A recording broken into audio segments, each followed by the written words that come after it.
Free radical reaction के लिए हमारे पास जो रिएजेंट होते हैं वो क्या होता है बेटा, पेरोक्साइड प्रेजेंट होगा, एच न्यू यूवी, कोई भी चीजें होती है स्टेबिलिटी के लिए, तो वो रिएक्शन होगी जिससे स्ट्रॉन्ग बॉन्ड फॉर्म होंगे, क्योंकि अगर जितना बॉन्ड स्ट्रॉन्ग फॉर्म होगा उतनी एनर्जी ज्यादा रिलीज होगी। रेट ऑफ रिएक्शन तो सर इस बात पे डिपेंड करेगा कि ये कैसा इलेक्ट्रोफाइल है और ये कैसा न्यूक्लियोफाइल है। बोले जितना अच्छा न्यूक्लियोफाइल बोले उतनी फास्ट रेट।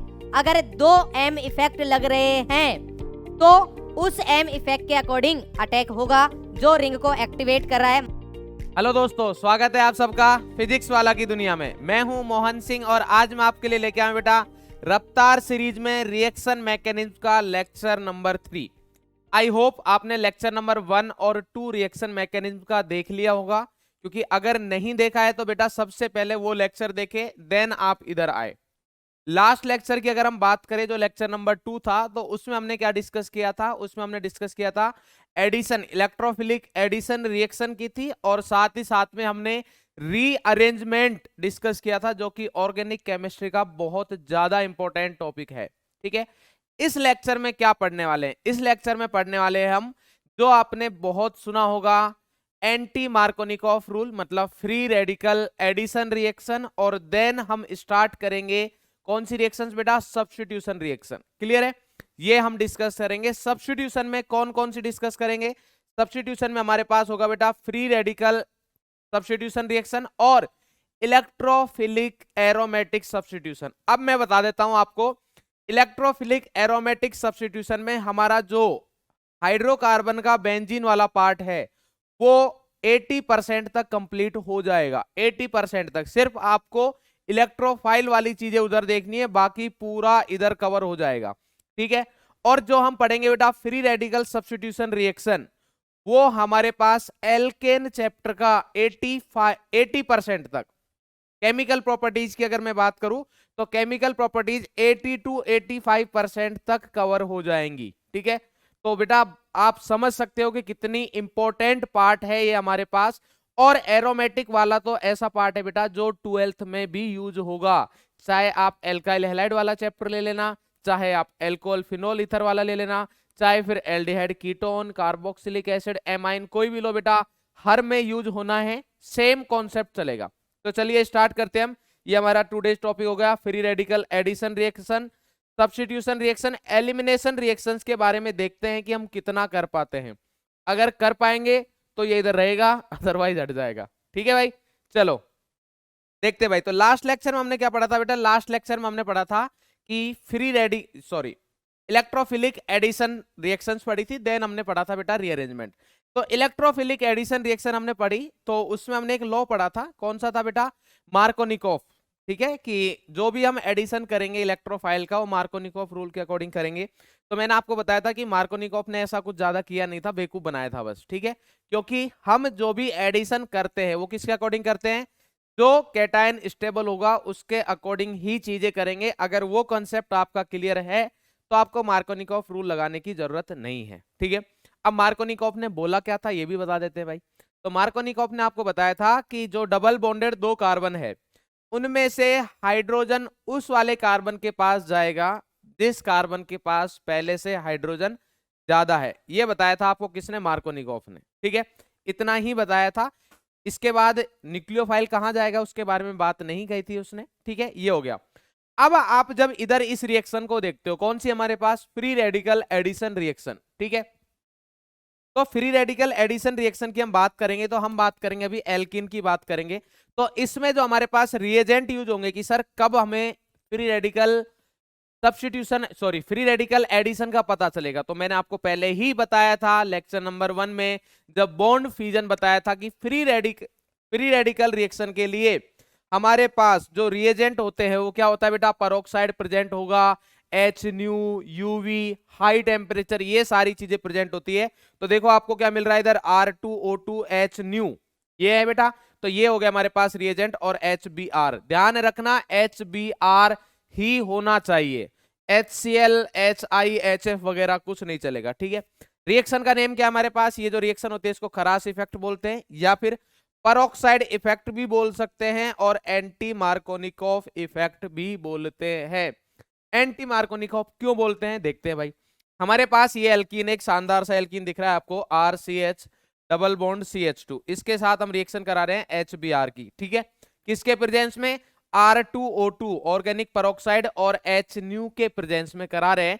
तो मार्कोनिकॉफ रूल के अकॉर्डिंग ऐसा होना चाहिए था कि सर ये इसके पास 2 हाइड्रोजन, इसके पास 1 हाइड्रोजन, तो HBr का हाइड्रोजन इसके पास आएगा। ये किसके अकॉर्डिंग होना चाहिए? मार्कोनिकॉफ के अकॉर्डिंग।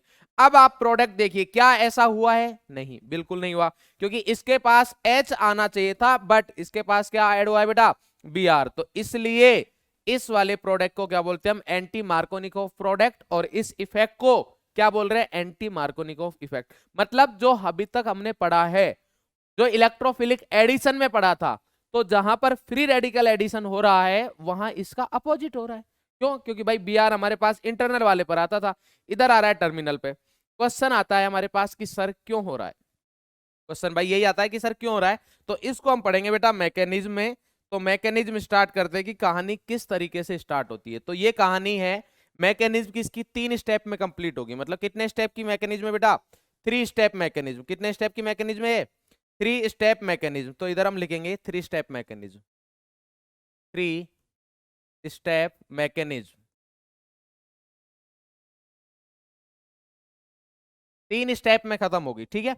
कौन कौन सा? पहला स्टार्ट करेगा, दूसरा क्या करेगा बेटा? उसको प्रोपोगेट करेगा, मतलब कंटिन्यू लेके चलेगा, और लास्ट वाला स्टेप आएगा जब हम चीजों को टर्मिनेट कर देंगे। सिंपल सा पॉइंट है। तो अब बात करते हैं चेन इनिशिएशन स्टेप की। तो चेन इनिशिएशन स्टेप किसको बोलेंगे? आप ध्यान से समझना, क्योंकि जब मैं फ्री रेडिकल सब्स्टिट्यूशन बताऊंगा तब भी सेम कॉन्सेप्ट यूज करूंगा।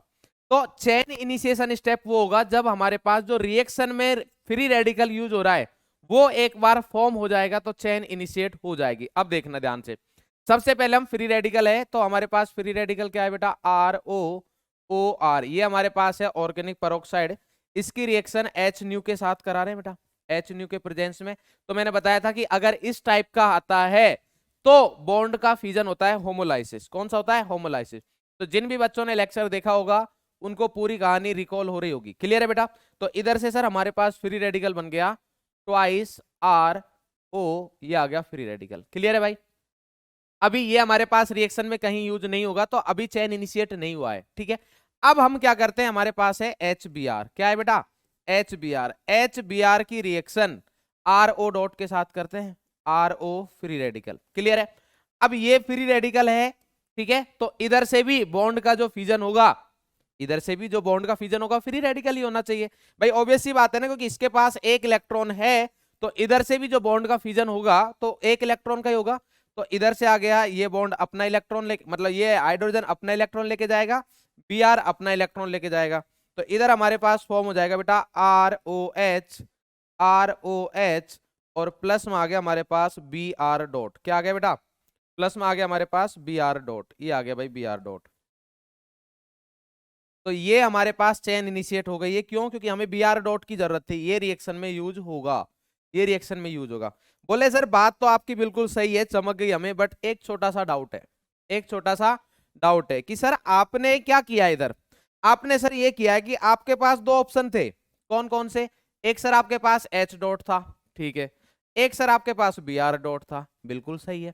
और सर इसकी रिएक्शन आपको किसके साथ करवानी थी? RO डॉट के साथ करवानी थी, ठीक है। डॉट बोल रहा हूं मतलब फ्री रेडिकल। क्लियर है बेटा? ठीक है।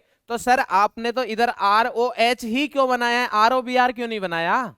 भाई ये तो आपको सर याद करके आ गया, आपने बता दिया इधर। नहीं नहीं ऐसा नहीं बेटा, कॉन्सेप्ट है बिल्कुल इजी वाला, जो मैं आपको हमेशा बोलता है कि कोई भी चीजें होती है स्टेबिलिटी के लिए, तो वो रिएक्शन होगी जिससे स्ट्रॉन्ग बॉन्ड फॉर्म होंगे, क्योंकि अगर जितना बॉन्ड स्ट्रॉन्ग फॉर्म होगा उतनी एनर्जी ज्यादा रिलीज होगी, और जितनी एनर्जी ज्यादा रिलीज हो रही है तो एनर्जी क्या होगी सिस्टम की?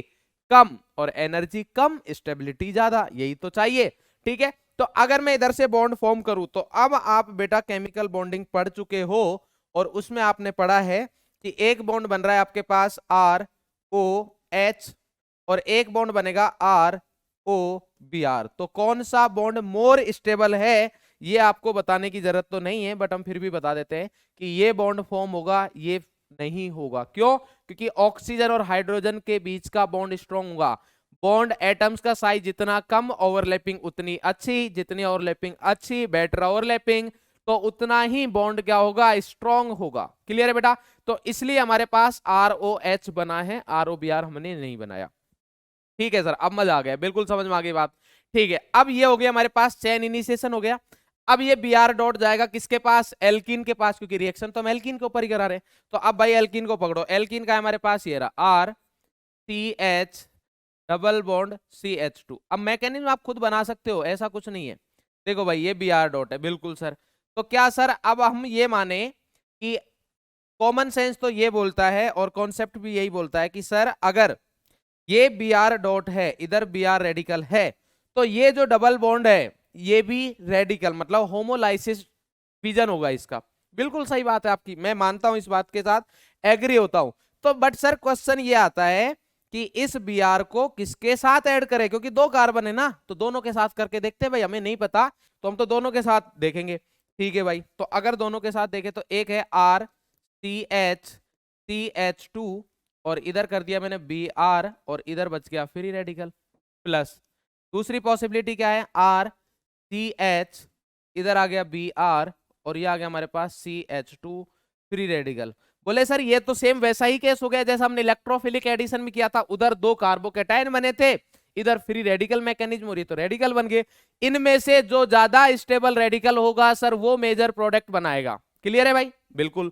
तो अब अगर इन दोनों की स्टेबिलिटी देखें तो फ्री रेडिकल की स्टेबिलिटी हम जान चुके हैं पहले ही कि 2 डिग्री ज्यादा स्टेबल होगा 1 डिग्री से। अल्फा हाइड्रोजन से देखोगे तो उससे भी समझ में आता है, क्योंकि इसमें जो लेफ्ट वाला है इसमें नंबर ऑफ अल्फा हाइड्रोजन ज्यादा है, इसमें अल्फा हाइड्रोजन कम है, तो हम बोल सकते हैं कि ये वाला मोर स्टेबल होगा। क्या होगा? मोर स्टेबल होगा। तो मोर स्टेबल होगा तो मेजर भी यही होगा।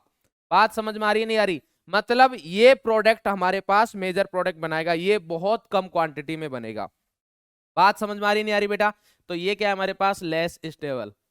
बात समझ में आ रही है बेटा? तो ये आ गया हमारे पास। ठीक है सर, अब इसकी रिएक्शन क्या चेन प्रोपोगेट हो गई है? चेन प्रोपोगेट कहां हुई? नहीं हुई।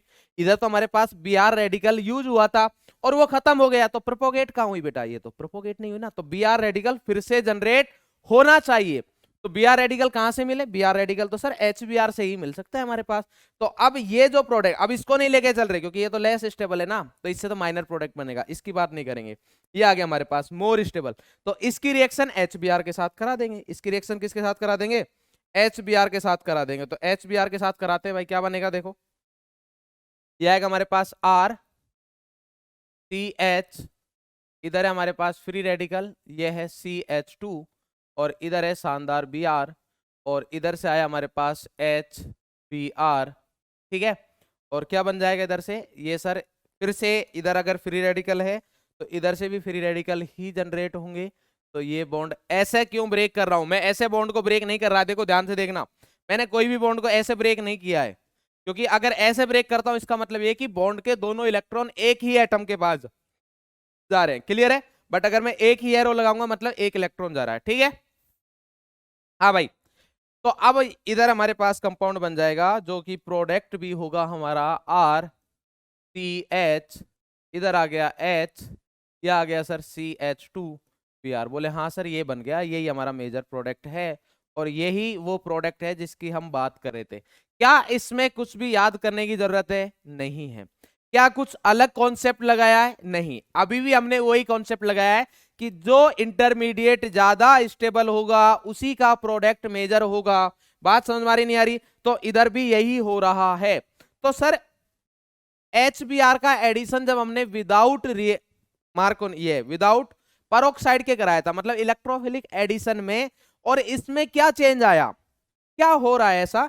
तो अगर आप देखो तो आप वो मैकेनिज्म रिकॉल करोगे तो आपको समझ में आएगा कि उसमें पहले अटैक किया था H ने और इसमें पहले ऐड हो रहा है Br, इसलिए बेटा ऐसा हो रहा है। बात समझ में आ रही है? उधर H ऐड हुआ था पहले, तो H टर्मिनल जिसमें बन रहा था तो उससे इंटरमीडिएट कार्बोकेटाइन स्टेबल बन रहा था, इसमें Br आ गया, फिर इधर फ्री रेडिकल स्टेबल बन रहा है, तो इसलिए ऐसा हो रहा है।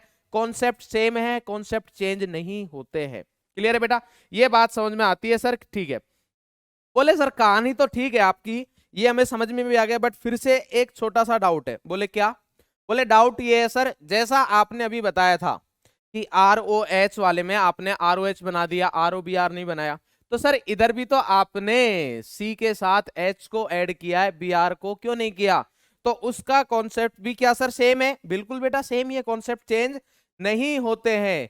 तो इसके अकॉर्डिंग अगर हम बात करें तो आप देखिए एक बॉन्ड है CH, एक बॉन्ड है CBr। अगर मैं आपसे पूछूं कि कौन सा बॉन्ड मोर स्टेबल है, तो आपका खुद से जवाब आएगा कि सर ये वाला बॉन्ड क्या है, मोर स्टेबल है, इसलिए CH बॉन्ड फॉर्म हुआ है इधर और CBr बॉन्ड फॉर्म नहीं हुआ। ठीक है, और साथ में हमें क्या मिलेगा बेटा इधर, साथ में हमें मिलेगा इधर Br रेडिकल। क्या मिलेगा बेटा? Br radical. तो ये हमारे पास आ गया साथ में Br रेडिकल। तो ये चेन प्रोपोगेट हो गई। देखो भाई ये चेन प्रोपोगेट हो गई, जो हमारे पास इनिशिएशन में Br रेडिकल यूज हुआ था वो वापस आ गया। ठीक है, अब हमें टर्मिनेशन करना है, तो टर्मिनेशन के लिए सिंपल सा फंडा है, जो रेडिकल वाली चीजें हैं उनको रेडिकल वालों के साथ रिएक्ट कर दो, रेडिकल खत्म हो जाएंगे, चेन टर्मिनेट हो जाएगी। तो इस वाले केस में अगर हम बात करें तो Br radical plus Br radical, और इन दोनों ने रिएक्शन की और हमारे पास क्या बन गया बेटा, Br2। क्या बन गया? Br2। तो जितने भी Br रेडिकल होंगे Br रेडिकल के साथ रिएक्ट करेंगे और चेन टर्मिनेट हो जाएगी, क्योंकि Br रेडिकल नहीं होगा तो चेन प्रोपोगेट नहीं होगी, और चेन प्रोपोगेट नहीं हो रही तो रुक गई ना। बात समझ मारिए। और भी रेडिकल है वो भी रिएक्ट कर सकते हैं, ऐसा कुछ नहीं है। जैसे अगर हम बात करें RCH, ये फ्री रेडिकल था, इधर CH2 Br, इसके साथ भी Br रेडिकल आ सकता है, मैं मना नहीं कर रहा हूं।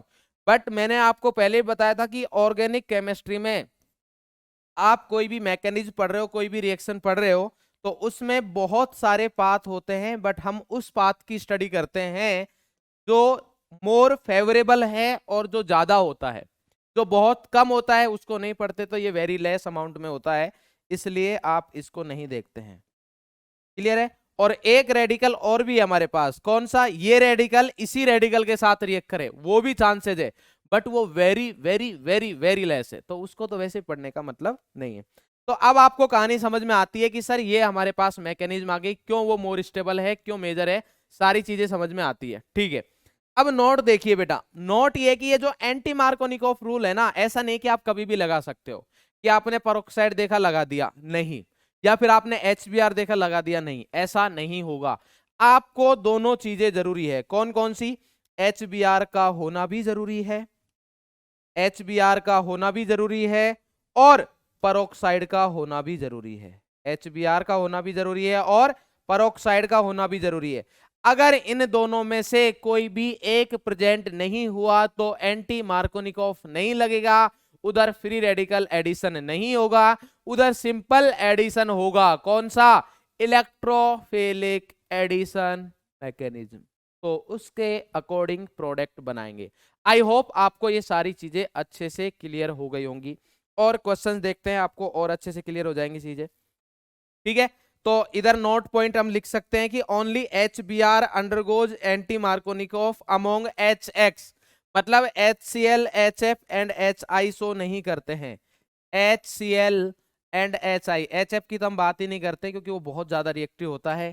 ठीक है, तो मतलब HCl और HF की बात करें तो HF बॉन्ड अगर आप ब्रेक करोगे तो वो होगा ही नहीं, क्योंकि HF बॉन्ड क्या है बेटा, स्ट्रॉन्ग है, तो इसलिए HF की हम बात नहीं करते हैं। किस किस की बात करेंगे?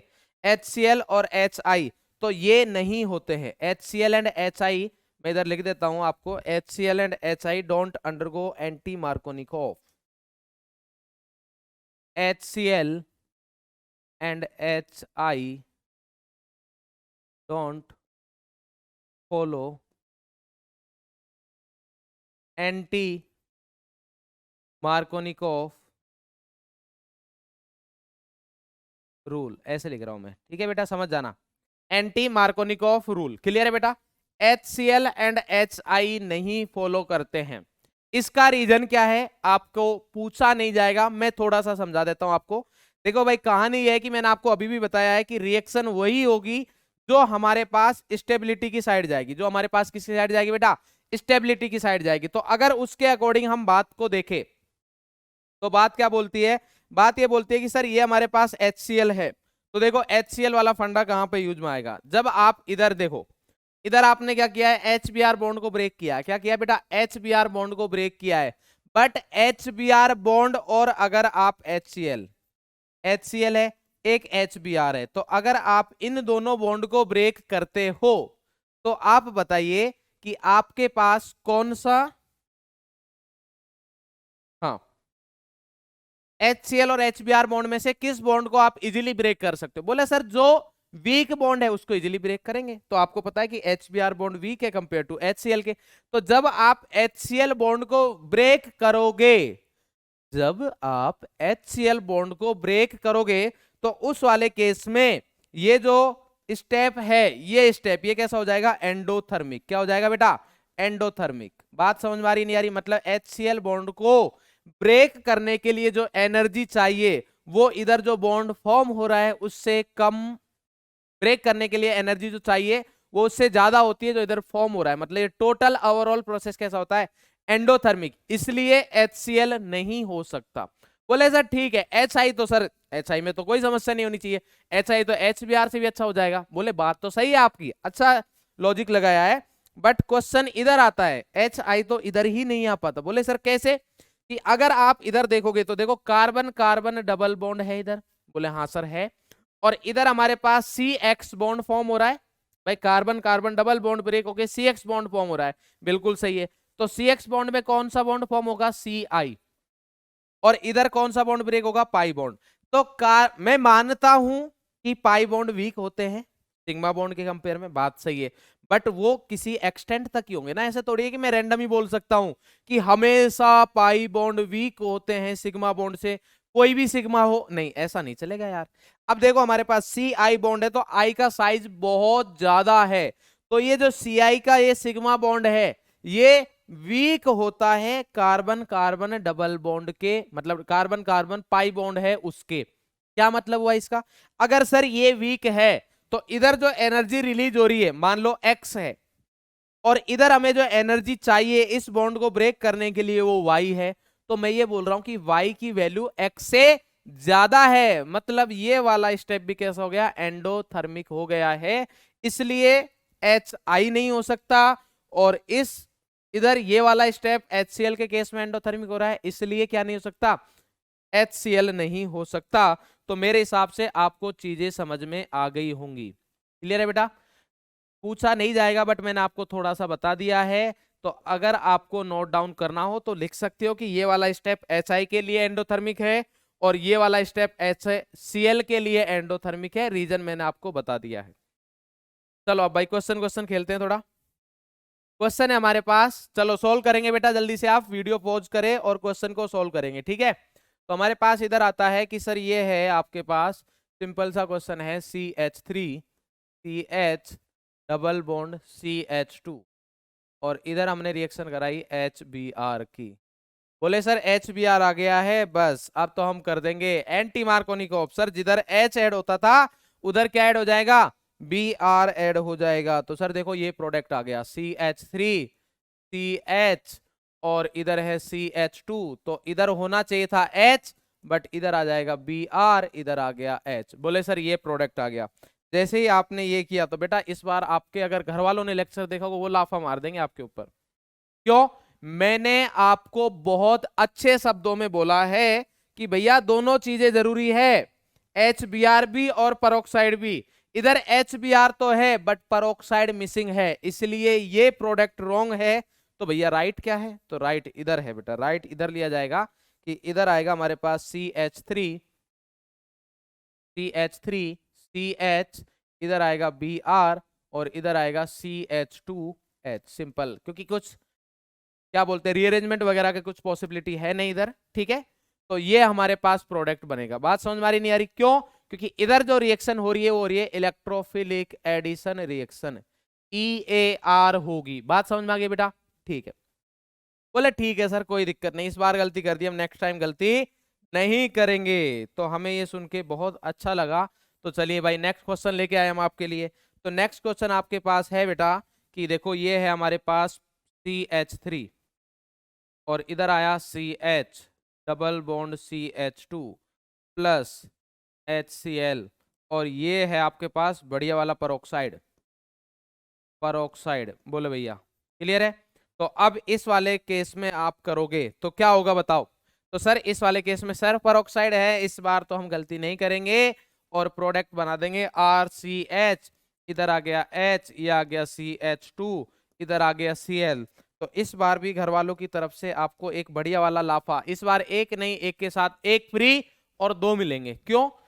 परोक्साइड से अकेले से काम नहीं चलेगा बेटा, इधर HBr ही होना चाहिए। इधर क्या दे रखा है?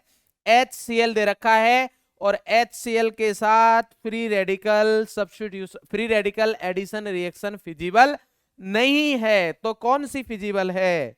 तो बेटा इलेक्ट्रोफिलिक एडिशन रिएक्शन होगी।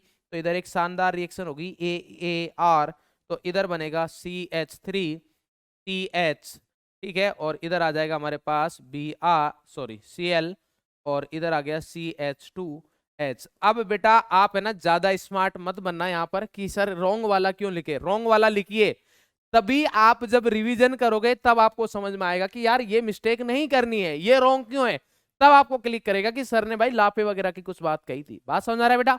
तो ये बहुत इंपॉर्टेंट है कि आप गलत चीजें भी नोट करो, क्यों गलत हुई है वो। क्लियर है? रीजन लिखिए आपकी क्यों गलत है, ठीक है, जिससे कि रिवीजन में बहुत ज्यादा फायदा मिलेगा और आप एग्जाम में मिस्टेक नहीं करोगे।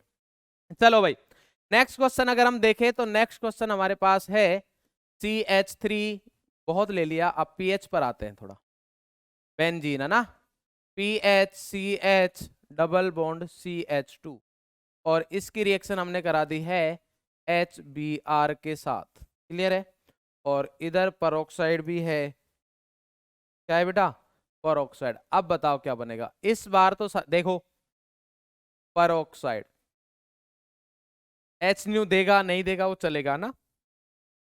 PHCH double bond CH2, alkene है, बोले हाँ सर है। HBr है, बोले हाँ सर है।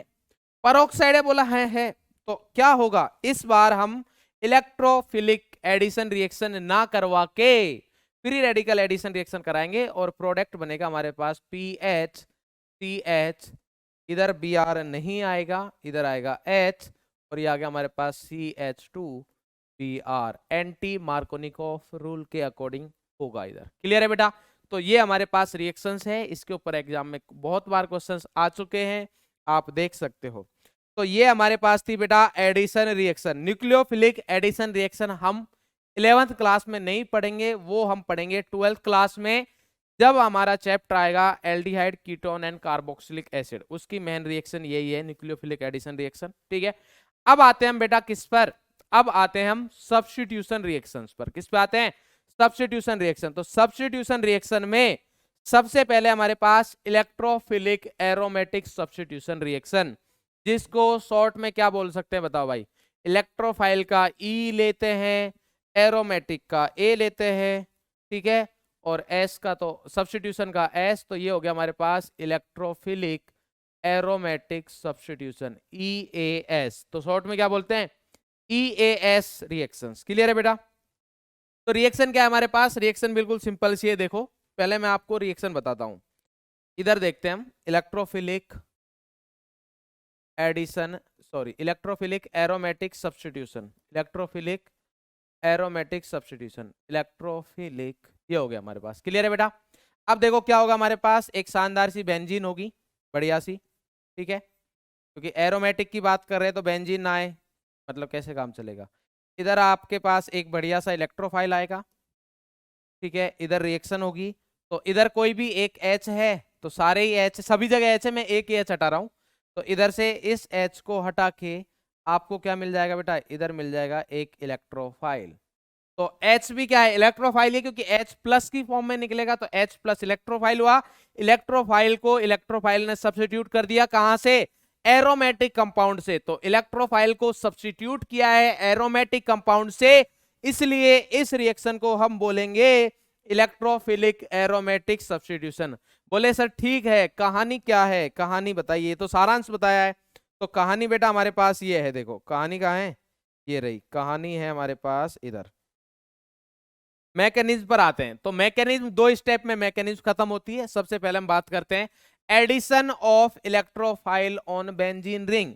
बेंजीन रिंग पर इलेक्ट्रोफाइल का एडिशन कैसे होता है? तो देखो भाई, ये हमारे पास एक शानदार सी बेंजीन है, ठीक है, इधर एक खतरनाक सा इलेक्ट्रोफाइल आया, ठीक है भाई।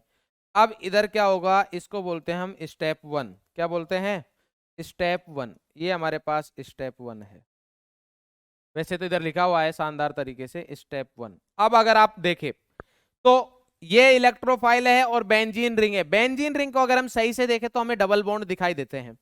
3 डबल बॉन्ड दिखाई दे रहे हैं, बिल्कुल सर। और आपको याद होगा कि जब कभी भी कार्बन कार्बन डबल बॉन्ड या कार्बन कार्बन ट्रिपल बॉन्ड दिखता है तो वो species as a nucleophile work करती है। तो इसका मतलब ये हो गया हमारे पास न्यूक्लियोफाइल। तो ये इलेक्ट्रोफाइल को इलेक्ट्रॉन दे देगा। तो इसने कोई भी एक बॉन्ड इलेक्ट्रॉन डेंसिटी देगा, कोई समस्या नहीं है। इलेक्ट्रोफाइल को इलेक्ट्रॉन डेंसिटी दी तो ये बॉन्ड ब्रेक होगा। सिंस इधर कोई भी हमारे पास ग्रुप नहीं है और भी कनेक्टेड बेंजीन ही है, तो किसी भी बॉन्ड को कैसे भी ब्रेक कर सकते हो, कोई समस्या नहीं है। मतलब कोई भी कार्बन को पॉजिटिव दो, कोई को नेगेटिव दो, अभी कोई समस्या नहीं है। ये हमारे पास आ गया। तो मैं मान लेता हूं कि हमारे पास इधर आ गया है ई, इधर लग गया प्लस, क्योंकि ये बॉन्ड मान लो कि ऐसे ब्रेक हुआ है, तो ये ऐसे बॉन्ड ब्रेक हुआ तो माइनस वाला के पास ई प्लस आ गया, ये आ गया। बोले सर ये तो आपने पाप कर दिया। बोले यार कैसे कर दिया पाप? बोले सर देखो, अच्छी खासी एरोमेटिक रिंग थी और उसको बुरी भली क्या बना दिया बेटा, नॉन एरोमेटिक बना दिया। क्या बना दिया? Non aromatic. बोले यार ये बात तो आपने सही पकड़ी है बेटा। ये कैसा है हमारे पास? एरोमेटिक कंपाउंड है। कैसा है? एरोमेटिक। तो इधर लिख देते हैं भाई, ये हमारा एरोमेटिक है, ठीक है। और ये क्या है हमारे पास? ये है सर नॉन एरोमेटिक। तो एक बच्चे ने बोला कि सर नॉन एरोमेटिक क्यों बोल रहे हो, इसको तो एंटो एरोमेटिक होना चाहिए। 4 पाई इलेक्ट्रॉन है सर, गलती कर रहे हो आप। तो जैसे ही 4 पाई इलेक्ट्रॉन है, बात आपकी सही है, बट बेटा ये कार्बन जो है जिसपे ई अटैच है, क्या आप ये देख पा रहे हो कि इस कार्बन का हाइब्रिडाइजेशन कौन सा है? sp3। और अगर sp3 है तो नॉन एरोमेटिक हो गया, ठीक है। तो सर अगर पाप किया है तो वो लिखो इधर। तो पाप किया है तो बेटा एरोमेटिक से नॉन एरोमेटिक जा रहे हो, तो इस स्टेप के लिए आपको बहुत ज्यादा अमाउंट में क्या चाहिए होती है? एनर्जी। इसलिए ये वाला जो स्टेप है हाईली एंडोथर्मिक होता है। कैसा होता है? Highly endothermic. बात समझ में आ रही है या नहीं आ रही? बोले सर समझ में आ रही है ना, क्या नहीं है? तो नहीं आ रही, बिल्कुल आ रही है। ये हो गया हमारे पास हाइलो एंडोथर्मिक स्टेप। बोलो ठीक है।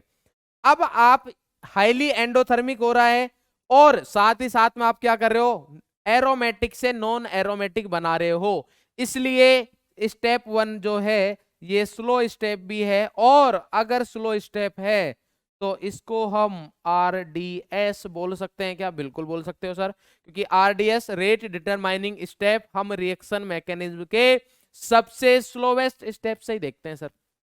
बात क्लियर है? तो स्टेप 1 में कोई समस्या नहीं है।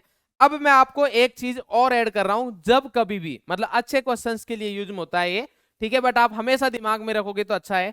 जब कभी भी आप मैकेनिज्म बना रहे हो, इंटरमीडिएट बना है और वहां पर कंजुगेशन मतलब रेजोनेंस हो रहा है, तो भैया कराइए, इसीलिए तो पढ़ा है, तो करेंगे हम। तो क्या इसमें कंजुगेशन हो रहा है? बिल्कुल हो रहा है, तो कराओ भाई। तो ये हमारे पास कंजुगेशन कराया हमने, तो क्या बनेगा इधर? बॉन्ड को रोटेट कराएंगे भाई, बॉन्ड को रोटेट कराए, बॉन्ड को रोटेट कराएंगे तो बॉन्ड रोटेट होगा, और नहीं कराएंगे तो नहीं होगा, है ना। तो ये बॉन्ड को रोटेट कराने के लिए हमने कलर चेंज किया, इधर प्लस सिंगल डबल, इधर ही कंजुगेशन हो रहा है, इधर से तो हो नहीं रहा। नहीं हो रहा सर, तो ये बॉन्ड क्या हो गया? मैंने तो कलर कोई और चेंज किया था, इस बार हुआ है क्या? हाँ भाई, इधर ये बॉन्ड ऐसे रोटेट होगा, बिल्कुल सर। तो अब देखो भाई क्या हुआ बेंजीन रिंग का। सर ये बेंजीन रिंग आपकी ये रही, मतलब बेंजीन रिंग नहीं बोलेंगे इसको, 6 मेंबर रिंग है। इधर आ गया हमारे पास डबल बॉन्ड, ये बन गया डबल बॉन्ड। इधर सर इस कार्बन पर प्लस, ये डबल, और इधर H और इधर E, ठीक है। फिर से कंजुगेशन हो रहा है क्या? बिल्कुल हो रहा है, तो फिर कराइए भाई। तो इधर से क्या होगा? फिर से ये बॉन्ड ऐसे रोटेट होगा, क्योंकि प्लस के पास क्या आना चाहिए? माइनस। तो इधर प्लस के पास माइनस आया, तो हमारे पास ये बना भाई। क्या होगा बताओ? फिर से बेंजीन रिंग बनाते हैं बढ़िया सी। तो बेंजीन रिंग बनाई तो क्या हुआ? ये इधर प्लस, इधर ये आ गया, इधर लग गया हमारे पास प्लस, इधर है H, इधर है E। क्लियर है भाई? ठीक है। अब क्या कंजुगेशन हो रहा है? नहीं हो रहा, कोई कंजुगेशन नहीं हो रहा है। तो अब इसको रेजोनेंस हाइब्रिड बना देता हूं मैं, जिसको सिग्मा कॉम्प्लेक्स भी बोलते हैं। क्या बोलते हैं, सिग्मा कॉम्प्लेक्स। क्या हो रहा है हमारे पास, ये 6 मेंबर रिंग है, ठीक है, इसमें डबल बॉन्ड इधर से स्टार्ट होके इधर तक घूम रहा है, इधर तक घूम रहा है ना, तो इधर से घुमा देते हैं हम भाई। क्लोज नहीं करेंगे, क्यों, क्योंकि इस कार्बन पर डबल बॉन्ड नहीं आ रहा है, तो ये आ गया हमारे पास, ठीक है। इसमें घूम रहा है प्लस चार्ज, इधर है H, इधर E, और इसको बोलते हैं हम सिग्मा कॉम्प्लेक्स भी बोल देते हैं, रेजोनेंस हाइब्रिड तो बोलते ही है, सिग्मा कॉम्प्लेक्स। क्लियर है भाई, ठीक है सर। सिग्मा कॉम्प्लेक्स क्योंकि एक एक्स्ट्रा सिग्मा बॉन्ड आया है इसलिए बोल देते हैं। ये बात समझ में आती है। स्टेप 1 में मेरे हिसाब से कोई समस्या नहीं है। अब बात करते हैं स्टेप 2 की। बोले सर पाप तो किया है, उसको मिटाओ। क्या पाप किया है, पाप किया हमने एरोमेटिक से नॉन एरोमेटिक बना के बैठे हैं, तो ऐसे तो काम नहीं चलेगा। तो स्टेप 2 आएगा जो कि बहुत ज्यादा फास्ट होगा।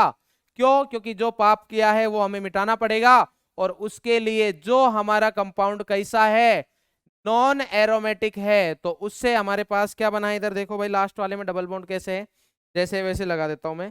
तो इधर आ गया हमारे पास प्लस, और ये डबल बॉन्ड है, तो ये प्लस है, तो अब ये जो H भाई साहब है इनको निकलना ही पड़ेगा। क्यों, क्योंकि रिंग एरोमेटिक होगी, रिंग को एरोमेटिक होना ही पड़ेगा। तो ये है हमारे पास स्टेप नंबर 2, जो कि बहुत फास्ट होगा। कैसा होगा, फास्ट। और ये हमारे पास इस स्टेप में क्या हो रहा है, एरोमेटाइजेशन। क्या हो रहा है बेटा, एरोमेटाइजेशन। क्लियर है भाई, तो ये कहानी थी, और इस तरीके से हमारे पास क्या बन गया है, ये बन गया हमारे पास कंपाउंड। ये कैसा है, अब है एरोमेटिक। बोलो भाई क्लियर है। बोले सर कहानी बिल्कुल ठीक है, कोई समस्या नहीं। स्टेप 1 है जिसमें हमारे पास इलेक्ट्रोफाइल आ रहा है जो कि हाईली एंडोथर्मिक है, बिकॉज एरोमेटिक से नॉन एरोमेटिक बना रहे हैं। और दूसरे स्टेप बहुत फास्ट होगा, बिकॉज नॉन एरोमेटिक से वापिस से रिंग हमारी एरोमेटिक बन रही है। ये बात क्लियर है, बिल्कुल ठीक है। First step is highly endothermic because the compound becomes non aromatic from aromatic. Non aromatic बन रहा है किससे, एरोमेटिक से बन रहा है। बोले सर बात तो ठीक है, अब हमें ये बता दो कि अगर हम रेट की बात करें कि बेंजीन आएगा तब तो कोई समस्या नहीं है। सर बेंजीन की तो रेट क्या हो, तो सेम ही होगी, बट बेंजीन के डेरिवेटिव आ गए। और अब आप मेरे से ये नहीं पूछते कि बेंजीन डेरिवेटिव क्या होंगे, ये पूछना नहीं चाहिए आपको। क्यों, क्योंकि हम पहले बता चुके हैं कि अगर बेंजीन में H को हटा के कोई भी और ग्रुप लगा दे, मतलब जैसे CH3 लगा दिया, C2H5, NO2, COOH, कोई भी लगा दिया, वो सब क्या है, बेंजीन के डेरिवेटिव है। तो अगर ऐसा कुछ लगा दिया जाए तो उनमें रिएक्टिविटी कैसे होगी। बोले यार बात तो सही है, तो अगर हम रिएक्टिविटी की बात करें तो इधर ही आंसर मिलेगा। बोले रिएक्टिविटी मतलब सर रेट ऑफ रिएक्शन ही हो गई। बोला हाँ रेट ऑफ रिएक्शन ही है। तो रेट ऑफ रिएक्शन तो सर इस बात पे डिपेंड करेगा कि ये कैसा इलेक्ट्रोफाइल है और ये कैसा न्यूक्लियोफाइल है। बोले जितना अच्छा न्यूक्लियोफाइल, बोले उतनी फास्ट रेट। बोले क्यों, बोले इसलिए सर क्योंकि जितना ज्यादा इलेक्ट्रॉन डेंसिटी इस रिंग के पास रहेगा उतना ही इसका इलेक्ट्रॉन डेंसिटी देने का मन करेगा। इधर इलेक्ट्रोफाइल उतना ही फास्ट ये क्या करेगा, इलेक्ट्रॉन डेंसिटी प्रोवाइड करेगा। बात समझ में आ रही नहीं आ रही। बोले सर बात तो बिल्कुल सही है, आपका कॉन्सेप्ट तो सही है, बिल्कुल बात समझ में आ रही बेटा। इसका मतलब यह है कि हम ऐसा बोलेंगे कि electrophilic addition aromatic substitution EAS reaction की अगर मैं रिएक्टिविटी की बात करूंगा तो मैं बोलूंगा कि डायरेक्टली प्रोपोर्शनल होगी electron density on benzene ring. बात समझ में आती है, बिल्कुल सर बात सही है। और इलेक्ट्रॉन डेंसिटी कौन बढ़ाता है, मेरे हिसाब से ये बताने की जरूरत नहीं होनी चाहिए, क्योंकि प्लस वालों को बोलते हैं हम देने वाले और माइनस वालों को बोलते हैं हम लेने वाले। मतलब इलेक्ट्रॉन डेंसिटी कौन बढ़ाएगा, जो देने वाले हैं। इलेक्ट्रॉन डेंसिटी कौन बढ़ाएगा, जो देने वाले हैं। और देते कौन है बेटा, plus M plus I plus H। लेते कौन है, minus M minus I minus H। बात समझ में आ रही है बेटा। तो अब हम देखते हैं रेट ऑफ रिएक्शन।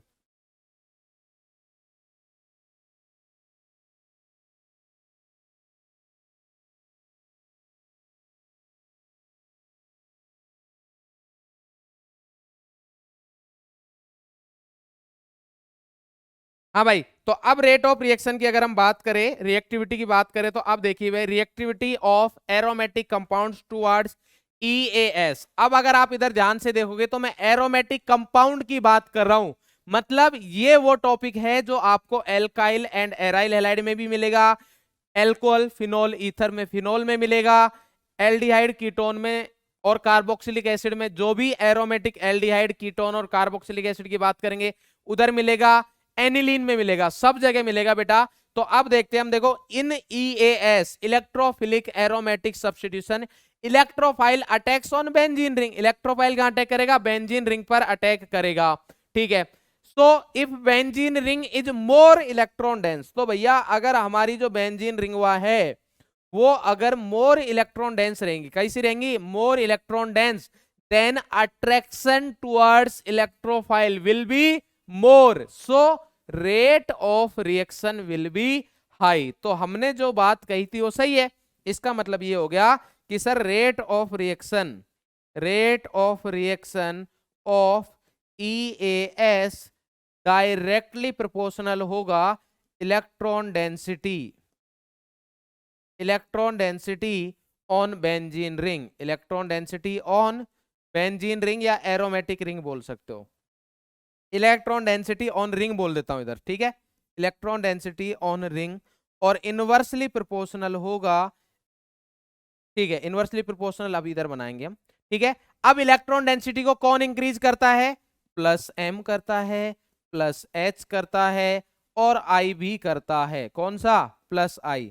और कम कौन करता है? कम वाले को भी पकड़ के लाओ, कम करता है बेटा माइनस M करता है, माइनस I करता है। बोलो भाई समझे या नहीं समझे? बोले सर ये तो बेसिक सी बात है, ये सारी चीजें तो आप पहले भी बता चुके हो, तो मेरे हिसाब से इस चीज में कोना समस्या नहीं आनी चाहिए। बोलो भाई, बिल्कुल सिंपल सा लॉजिक है। इलेक्ट्रोफाइल को इलेक्ट्रॉन चाहिए, तो जितना ज्यादा इलेक्ट्रॉन डेंसिटी बेंजीन रिंग के पास रहेगा उतनी रेट ऑफ रिएक्शन ज्यादा होगी। क्लियर है भाई? तो ये आ गया हमारे पास। अब एक क्वेश्चन अगर हम देखें तो आपको बताना है रेट ऑफ EAS। ये हमारे पास 5 कंपाउंड दे रखे हैं जिनका रेट ऑफ EAS बताना है आपको। इनका नामकरण कर दे भाई, इसको हम बोल देते हैं A के बाद आता है B, और D से पहले आता है C, ठीक है, और E से पहले क्या आता है? D। क्लियर है बेटा?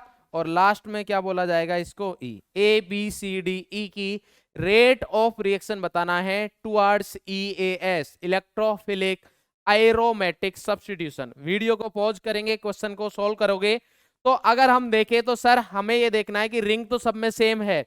अब जो ये तो बेंजीन रिंग के डेरिवेटिव भी है, तो इधर हम देखेंगे कि जो भी ग्रुप लगे हुए हैं उनका कौन सा इफेक्ट है, और ये सारी चीजें तो हम पढ़ चुके हैं। तो अगर हम बात करें NO2 की, तो नाइट्रोजन के पास NO2 ग्रुप में कोई भी लोन पेयर नहीं होता और ऑक्सीजन के साथ डबल बॉन्ड होता है। तो ये आ गया हमारे पास -M। NO2 का कौन सा हो गया बेटा? -M। ये आपको भली बहुत ही पता है।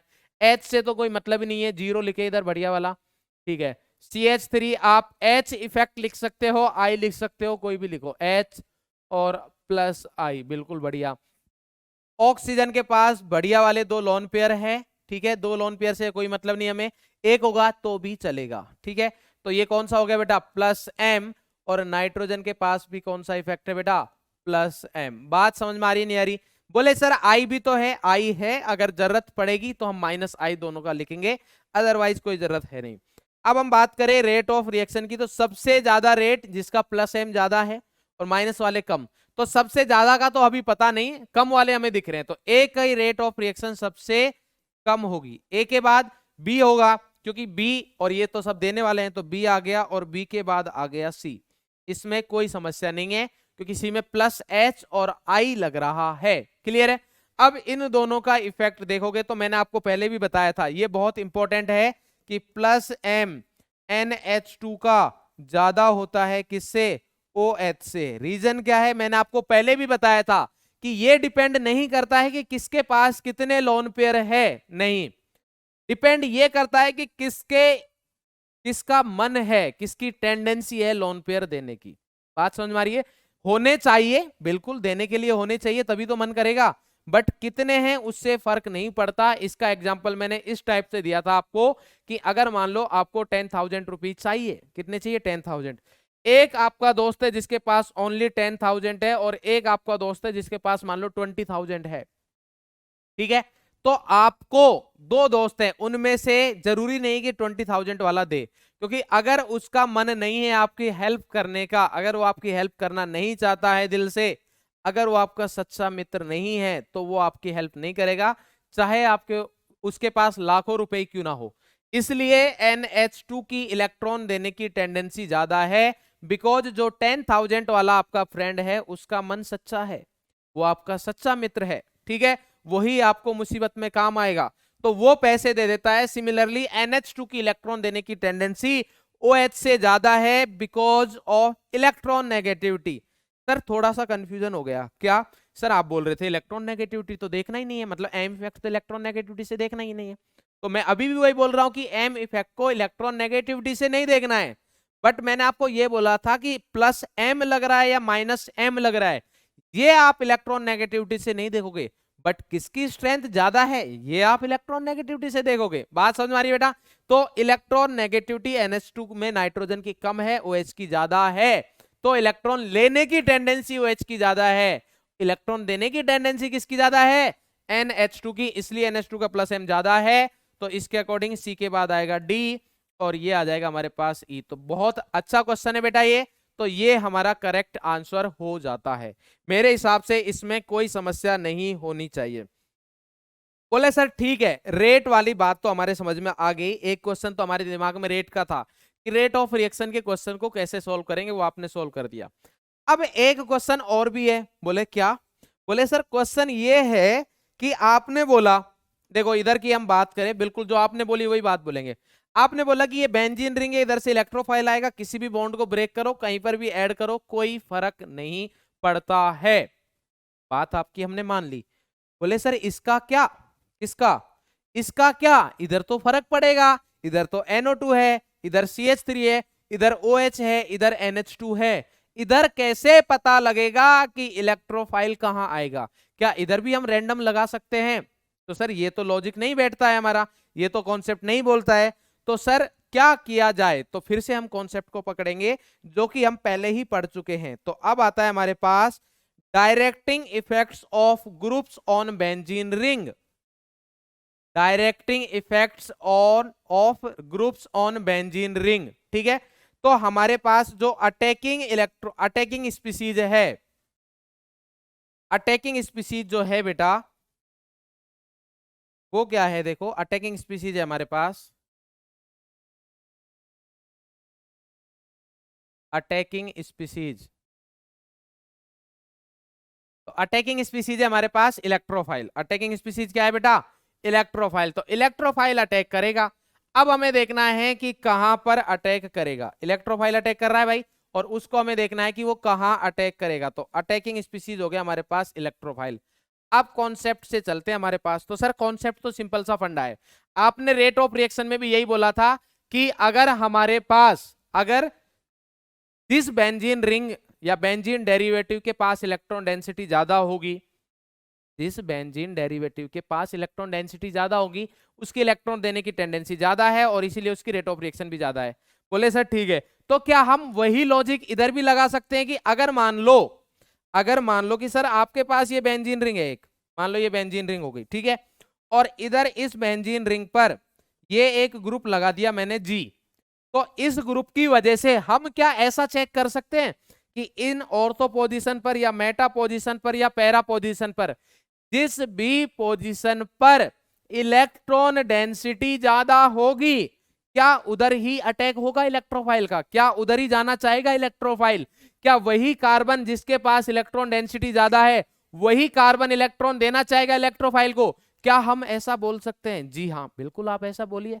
आप कंसेप्चुअली ठीक है तो हम आपको बिल्कुल मना नहीं करेंगे, तो बिल्कुल सही लॉजिक है आपका, यही हम यूज करने वाले हैं बेटा, इधर यही यूज करेंगे।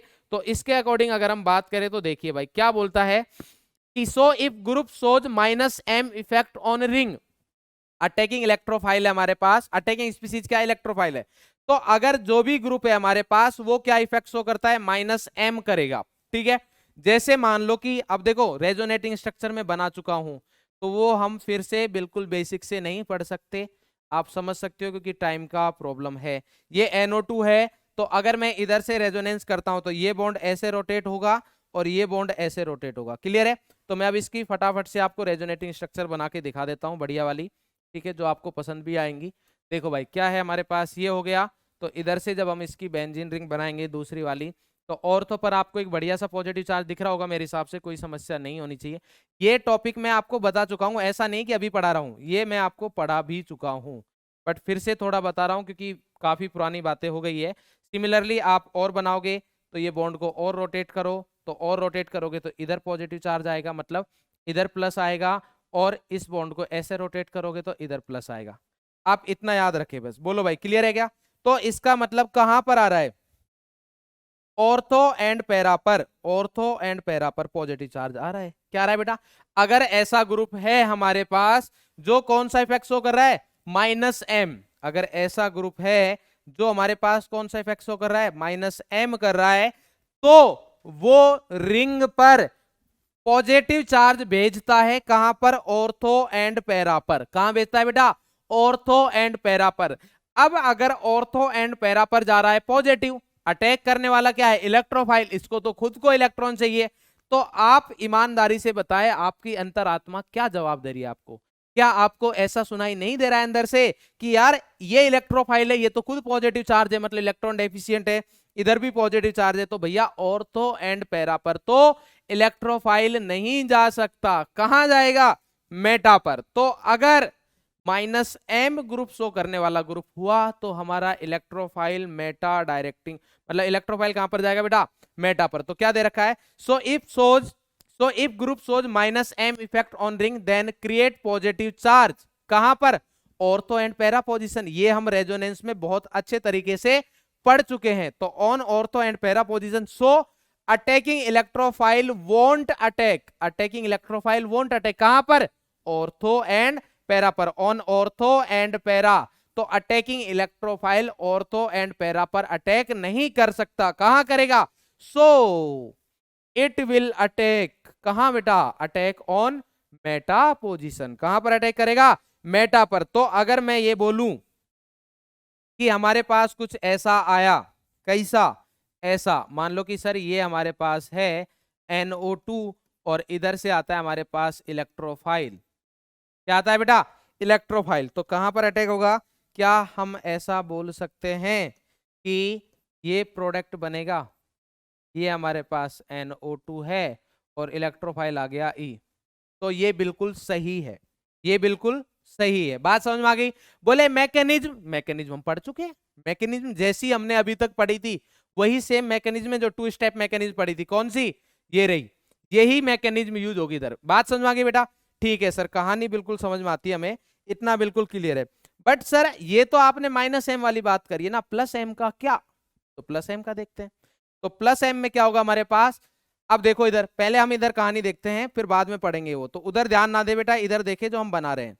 तो इधर +m वाला ग्रुप में सिंपल सा OH ले लेते हैं। ठीक है, OH लिया भाई। तो OH का +m है, लोन पेयर है, क्योंकि लोन पेयर है तो +m होगा ही, सोचने वाली तो कोई बात है नहीं। तो इधर कौन सा इफेक्ट है इसका? +m।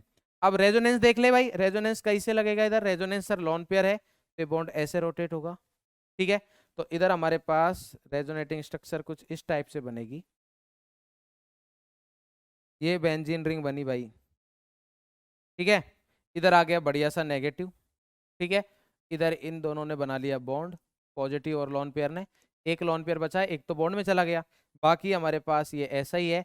अब इस बॉन्ड को जब आप रोटेट करोगे तो ये माइनस, इधर प्लस आना चाहिए, तो इधर आएगा, मतलब इस वाले कार्बन पर कौन सा आएगा? नेगेटिव। फिर ये बॉन्ड कैसे रोटेट होगा? ऐसे, मतलब इस पर क्या आएगा? नेगेटिव। मतलब क्या हुआ? तो क्या हम ऐसा बोल सकते हैं कि OH ग्रुप की वजह से, OH ग्रुप की वजह से, या हम ऐसा बोले कि +m ग्रुप की वजह से जो इलेक्ट्रॉन डेंसिटी है, नेगेटिव चार्ज है, वो रिंग के ऑर्थो एंड पैरा पोजीशन पर आ रहा है। किस पर है? ऑर्थो एंड पैरा पोजीशन पर। इसका मतलब अगर ग्रुप ऐसा, अब इलेक्ट्रोफाइल इधर आता है, अब कौन आता है बेटा? इलेक्ट्रोफाइल अगर इधर आएगा, इधर हमारा इलेक्ट्रोफाइल आया, तो वो कहां जाना चाहेगा? या फिर मैं ऐसा बोलूं कि कौन से कार्बन है जो इलेक्ट्रॉन डेंसिटी देना चाहेंगे? तो ये भाई साहब इलेक्ट्रॉन डेंसिटी देने को रेडी है, ये भी रेडी है और ये भी रेडी है, क्योंकि इन तीनों के पास क्या आ रहा है बेटा? नेगेटिव चार्ज आ रहा है। तो अगर इलेक्ट्रोफाइल आया ऐसी बेंजीन रिंग के ऊपर जहां पर क्या है बेटा? जहां पर +m ग्रुप कनेक्टेड है, तो इलेक्ट्रोफाइल ऑर्थो एंड पैरा पर जाएगा। तो but if group shows plus M, अब कहानी पढ़ते हैं। तो but if group shows plus M effect on the ring, then group generate negative charge कहां पर, ortho and para position. So attacking electrophile कहां जाएगा बेटा, ortho and para position. Attacking electrophile कहां जाएगा, ऑर्थो एंड पैरा पोजीशन पर। मतलब कहानी ये है हमारे पास कि अगर ऐसा कुछ होता है, कैसा ऐसा कैसा भाई, ये हमारे पास है, इधर मान लो OH लगा देता हूं, NH2 लगा सकते हो, CH3 भी लगा सकते हो। क्लियर है, इलेक्ट्रॉन डोनेटिंग ग्रुप कोई भी हुआ, CH3 हो, ठीक है, CH3 भी चलेगा, ठीक है, CH3 हो, OH हो, कोई भी ग्रुप हो जो प्लस M या प्लस H या प्लस I ग्रुप शो करता है, तो उस वाले केस में हमारे पास हमेशा यही होगा। इधर से इलेक्ट्रोफाइल आया तो बोले सर कहानी ऐसी है, पहले तो आपने एक मेटा कोई भी लगाओ एक ही बात है, बट सर अभी हमारे पास एक ऑर्थो प्रोडक्ट बनेगा और एक मेटा बनेगा। तो ये OH आ गया, ये ऑर्थो पर लग गया, और ये OH आ गया है और ये मेटा पर लग गया। किसी भी बंधु को ये समस्या, सॉरी पैरा पर लग गया है, तो ऑर्थो एंड पैरा, किसी भी बंधु को ये समस्या नहीं आनी चाहिए कि कौन सा ऑर्थो कौन सा पैरा कौन सा मेटा होता है। ये सारी चीजें हम अच्छे से पढ़ चुके हैं। जनरली ये ऑर्थो प्रोडक्ट है, ये ऑर्थो है, और ये कौन सा है, पैरा। तो जनरली ये मेजर होता है para product. Generally para product क्या होता है, मेजर होता है। उसका रीजन ये है क्योंकि ऑर्थो वाले पर इधर हिंड्रेंस के चांसेस होते हैं थोड़े, ठीक है, स्टेरिक हिंड्रेंस लगता है क्योंकि इधर एक ग्रुप है इधर एक ग्रुप है, तो थोड़ा तो तनाव रहेगा इनमें, है ना, थोड़ा झगड़ा वगैरह हो सकता है। क्लियर है बेटा। तो अगर ऐसा ग्रुप आता है जहां पर प्लस M ग्रुप है तो इलेक्ट्रोफाइल कहां जाएगा, ऑर्थो एंड पैरा पर। और अगर ऐसा ग्रुप है जहां पर -M ग्रुप कनेक्टेड है तो वो बोलेगा कि भैया मेटा पर जाओ। कहां जाओ, मेटा पर जाओ। कुल मिला के कॉन्सेप्ट अभी भी सेम ही है कि सर जो प्लस M ग्रुप है या M इफेक्ट जो है वो ऑर्थो एंड पैरा पर ही लगता है। तो -M वाला है तो वो ऑर्थो एंड पैरा पर भेज रहा है पॉजिटिव, तो इलेक्ट्रोफाइल उधर नहीं जाएगा, तो ऑब्वियस है अपने आप से मेटा पर चला जाएगा। अगर ग्रुप है प्लस M वाला तो वो ऑर्थो एंड पैरा पर ही भेज रहा है, बट इस बार नेगेटिव भेज रहा है, तो इलेक्ट्रोफाइल उधर आराम से चला जाएगा क्योंकि इलेक्ट्रोफाइल को इलेक्ट्रॉन चाहिए। क्लियर है बेटा, ये बात आपको समझ में आती है नहीं आती। क्लियर है। इधर भी हम देख लेते हैं कि हमारा इलेक्ट्रोफाइल जो है वो कहां से इलेक्ट्रॉन लेगा बेटा, इलेक्ट्रोफाइल जो इलेक्ट्रॉन लेगा वो इधर से ही इलेक्ट्रॉन ले सकता है। इधर मेटा दोनों का सेम ही है तो कहीं से भी करो एक ही बात है। क्लियर है, ऑर्थो एंड पैरा से नहीं ले सकता। क्लियर है भाई, ये कहानी समझ में आती है। बोले सर ठीक है ये बात तो समझ में आ गई, अब हमें थोड़ा ये बता दो कि अगर मान लो एक रिंग ऐसी है जिसपे ऑर्थो मतलब प्लस M वाला भी है -M वाला भी है, तो फिर क्या करेंगे, प्लस M वाला भी है -M वाला भी है, तो क्या किया जाएगा। तो अब देखो सिंपल सा सीन समझो आप, मतलब कॉमन सेंस वाली बात है। अगर मान लो कि घर में 2 लोग हैं जिससे आपको लग रहा है कि एक बंदा ऐसा है, ठीक है, या फिर घर का बात छोड़ो, घर को तो क्यों खराब करना है हमें, मान लो कोई हमारे पास कोई कंपनी है, कुछ भी ऑर्गेनाइजेशन है, कुछ भी चल रहा है, कोई एक सिस्टम है जिसमें 2 लोग हैं, हमें पता है कि एक लोग वो है, एक बंदा वो है जो फेवर कर रहा है चीजों को, और एक वो है जो फेवर नहीं कर रहा। तो प्लस M वाला है वो तो इलेक्ट्रोफाइल को फेवर कर रहा है क्योंकि इलेक्ट्रॉन डेंसिटी दे रहा है, और -M वाला है वो क्या कर रहा है, फेवर नहीं कर रहा है। तो आप बताइए कि इलेक्ट्रोफाइल किसके अकॉर्डिंग काम करेगा, जहां से इलेक्ट्रॉन मिल रहे हैं या जो रिएक्टिविटी को कम कर रहा है। बोले सर ऑब्वियस सी बात है, जहां से इलेक्ट्रॉन डेंसिटी बढ़ रही है उधर ही जाएगा ना वो। तो इसका मतलब यह है कि अगर हमारे पास बेंजीन रिंग पर इलेक्ट्रोफाइल, अगर बेंजीन रिंग पर प्लस M और -M दोनों हो और इलेक्ट्रोफाइल अटैक करेगा तो हम पॉजिटिव मतलब प्लस M वाले की ही मानेंगे, मतलब हमेशा एक्टिवेटिंग ग्रुप के अकॉर्डिंग काम किया जाएगा।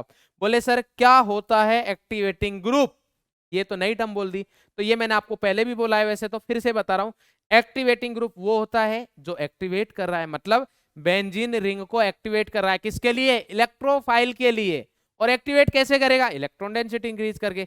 तो ऐसे ग्रुप जो इलेक्ट्रॉन डेंसिटी इंक्रीज करते हैं, ध्यान से सुनना, वर्ड सही से सुनना है। मैं बोल रहा हूं इलेक्ट्रॉन डेंसिटी इंक्रीज करते हैं।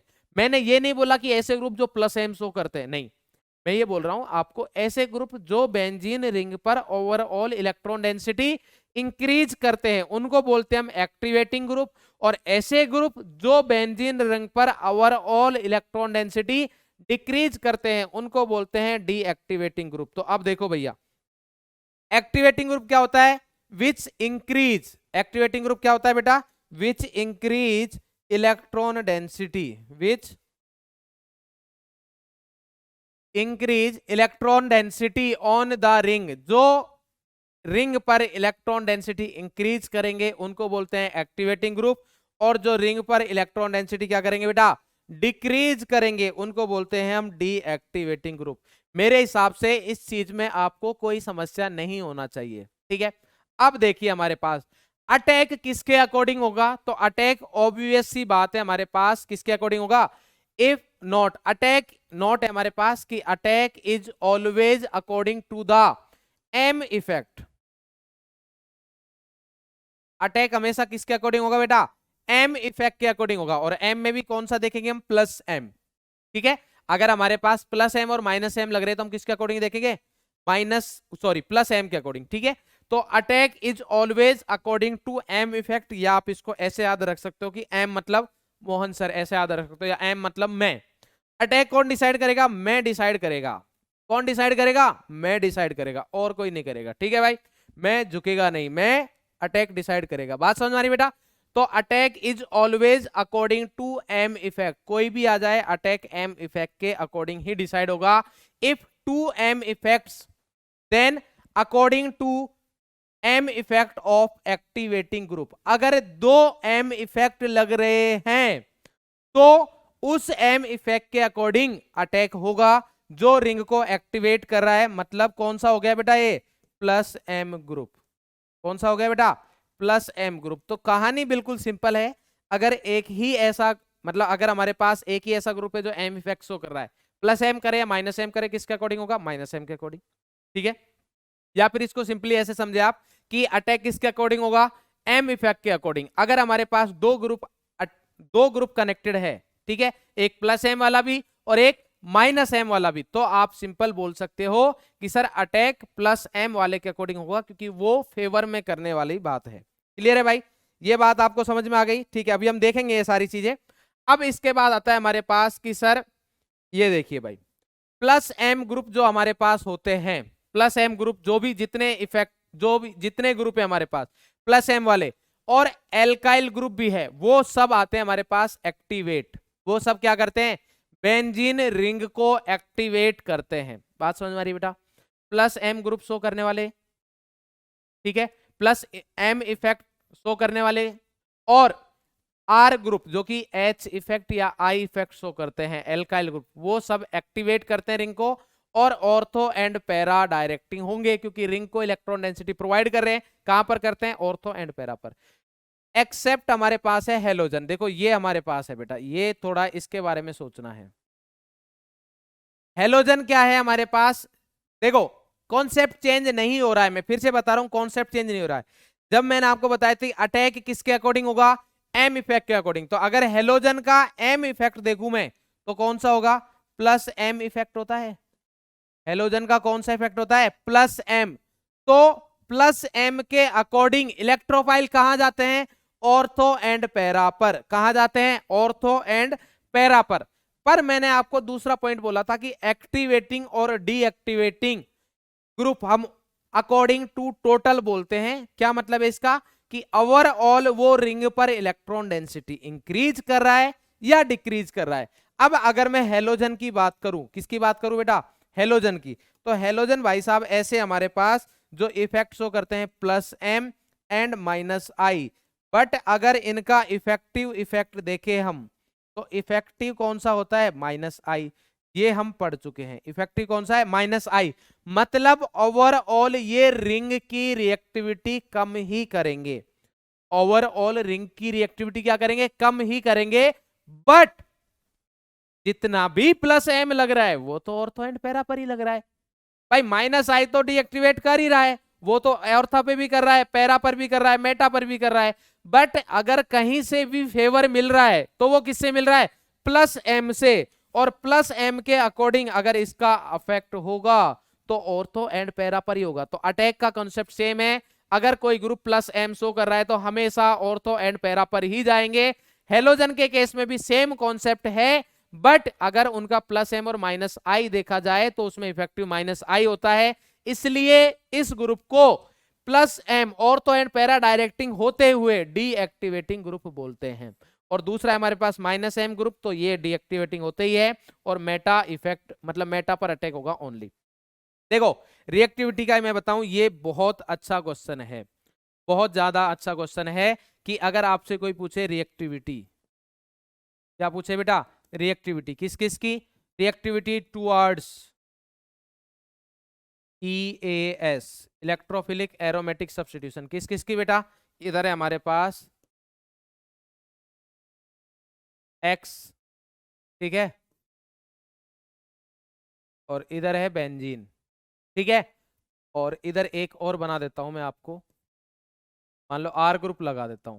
तो अगर इसमें से रिएक्टिविटी की बात करेगा तो रिएक्टिविटी X की रिएक्टिविटी, हेलोजन क्या कर रहा है, रिंग को डीएक्टिवेट, और अगर हेलोजन रिंग को डीएक्टिवेट कर रहा है तो रिएक्टिविटी क्या हो जाएगी, कम। इसलिए हमारे पास जो ऑर्डर आएगा वो क्या आएगा बेटा, ये सबसे कम, और ये क्योंकि इधर से तो R ग्रुप है तो या तो H लगेगा, नहीं H अगर नहीं भी लगा, अल्फा हाइड्रोजन नहीं हुआ तो I तो लगेगा, तो इसलिए रिंग क्या होगी, हमेशा एक्टिवेट ही होगी, तो रिएक्टिविटी बढ़ेगी। बात समझ में आ गई बेटा, क्लियर है। और इसमें जो अटैक होगा कहां पर होगा, ऑर्थो एंड पैरा पर, क्यों, क्योंकि X का कौन सा इफेक्ट है, प्लस M, और डिसाइड मैं करेगा, कौन करेगा, मैं, मतलब M इफेक्ट करेगा। क्लियर है भाई। चलो अब देखते हैं हम क्वेश्चंस।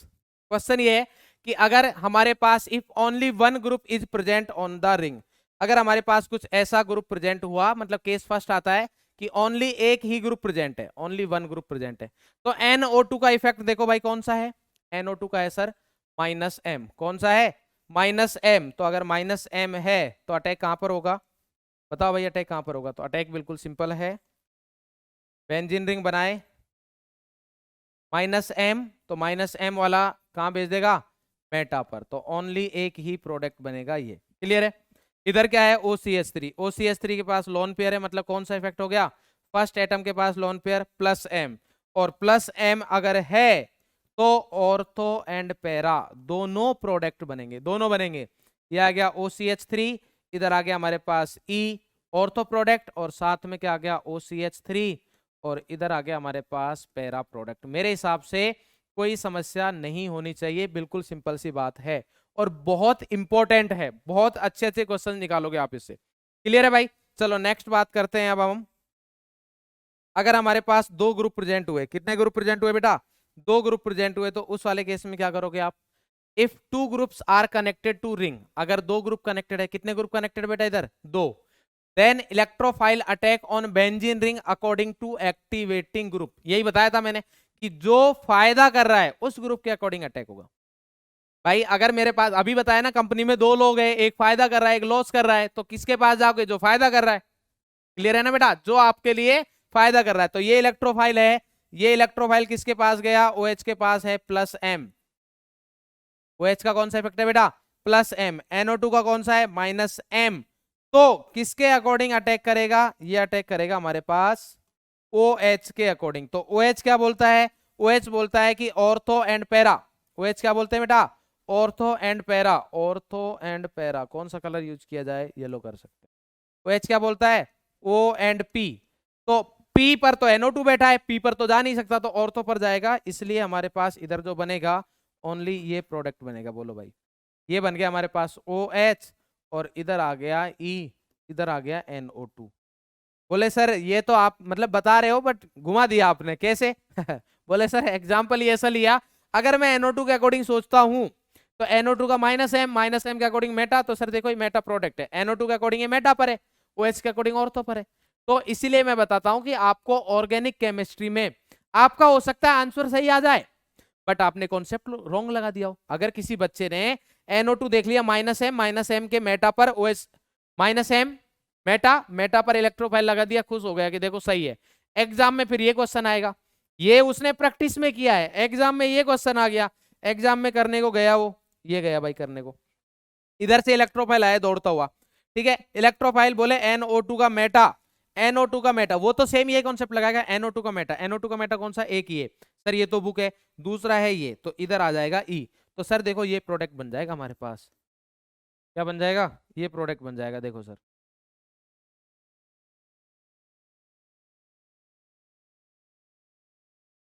ये बन गया सर, इधर आ गया हमारे पास E, इधर है NO2 और इधर है OH। जैसे ही ये बनाया तो भैया उसको माइनस में मिलेंगे मार्क्स, क्या मिलेंगे, माइनस में। ये नहीं बनेगा, क्यों, क्योंकि अटैक किसके अकॉर्डिंग होगा, OH के अकॉर्डिंग। क्यों, क्योंकि ये ग्रुप हमारा कौन सा है, एक्टिवेटिंग, कौन सा है, एक्टिवेटिंग। तो एक्टिवेटिंग ग्रुप के अकॉर्डिंग चलेंगे ना। इसका कौन सा इफेक्ट है, +M, इसका कौन सा है, -M, और -M वाले कौन से होते हैं बेटा, डीएक्टिवेटिंग। ये कौन सा ग्रुप है, डीएक्टिवेटिंग। तो हम किसके पास जाएंगे, एक्टिवेटिंग ग्रुप के पास, तो हम इसके अकॉर्डिंग चलेंगे, इसके अकॉर्डिंग, ठीक है। तो OH बताएगा हमें, तो OH बताएगा एक्टिवेटिंग है, तो इसके according ortho and para.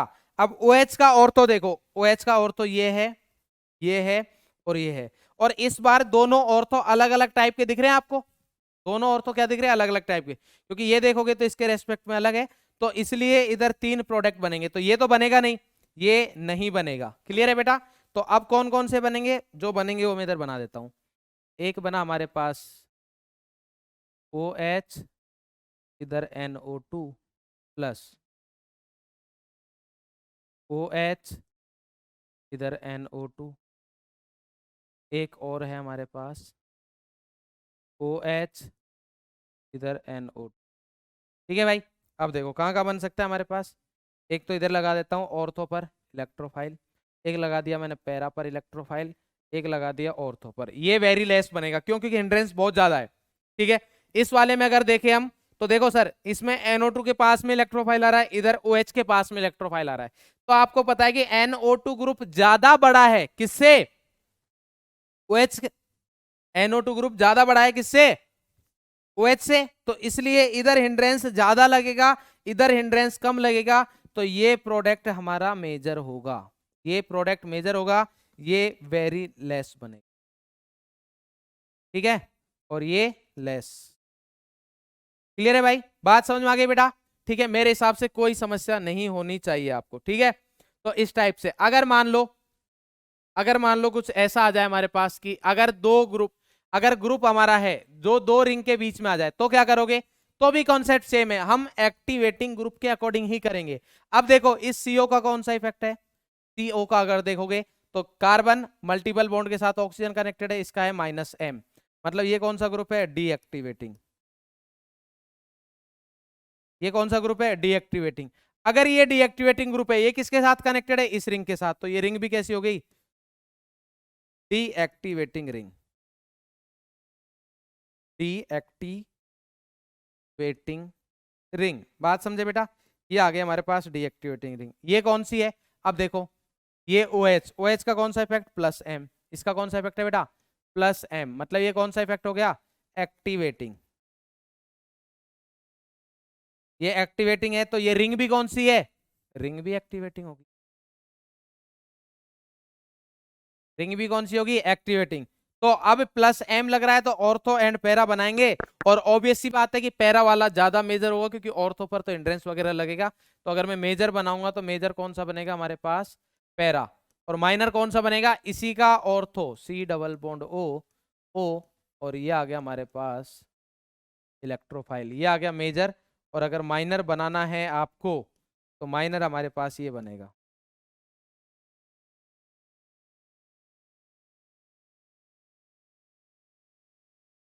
C double bond O, इधर आ गया इलेक्ट्रोफाइल, ये क्या होगा, माइनर, ठीक है। तो इस टाइप के ही क्वेश्चंस आ सकते हैं आपके, कहाँ अटैक होगा कहाँ नहीं होगा पता लग गया, रेट कैसे ज्यादा होगी कम होगी वो भी पता लग गया, ठीक है। अब हमें जो 10% इस चैप्टर का पढ़ना है केमिकल प्रॉपर्टीज, वो सिर्फ इलेक्ट्रोफाइल के बारे में पढ़ना है, बाकी सारी प्रॉपर्टीज हो चुकी है। क्लियर है बेटा, और ये सेम कॉन्सेप्ट आपको 12th में भी यूज आने वाला है, बहुत भर भर के आएगा। क्लियर है भाई, चलो भाई ये कहानी हमारे पास समाप्त होती है। एक क्वेश्चन करा देता हूं बस, क्वेश्चन है हमारे पास ये है, देखो भाई क्वेश्चन ये है हमारे पास।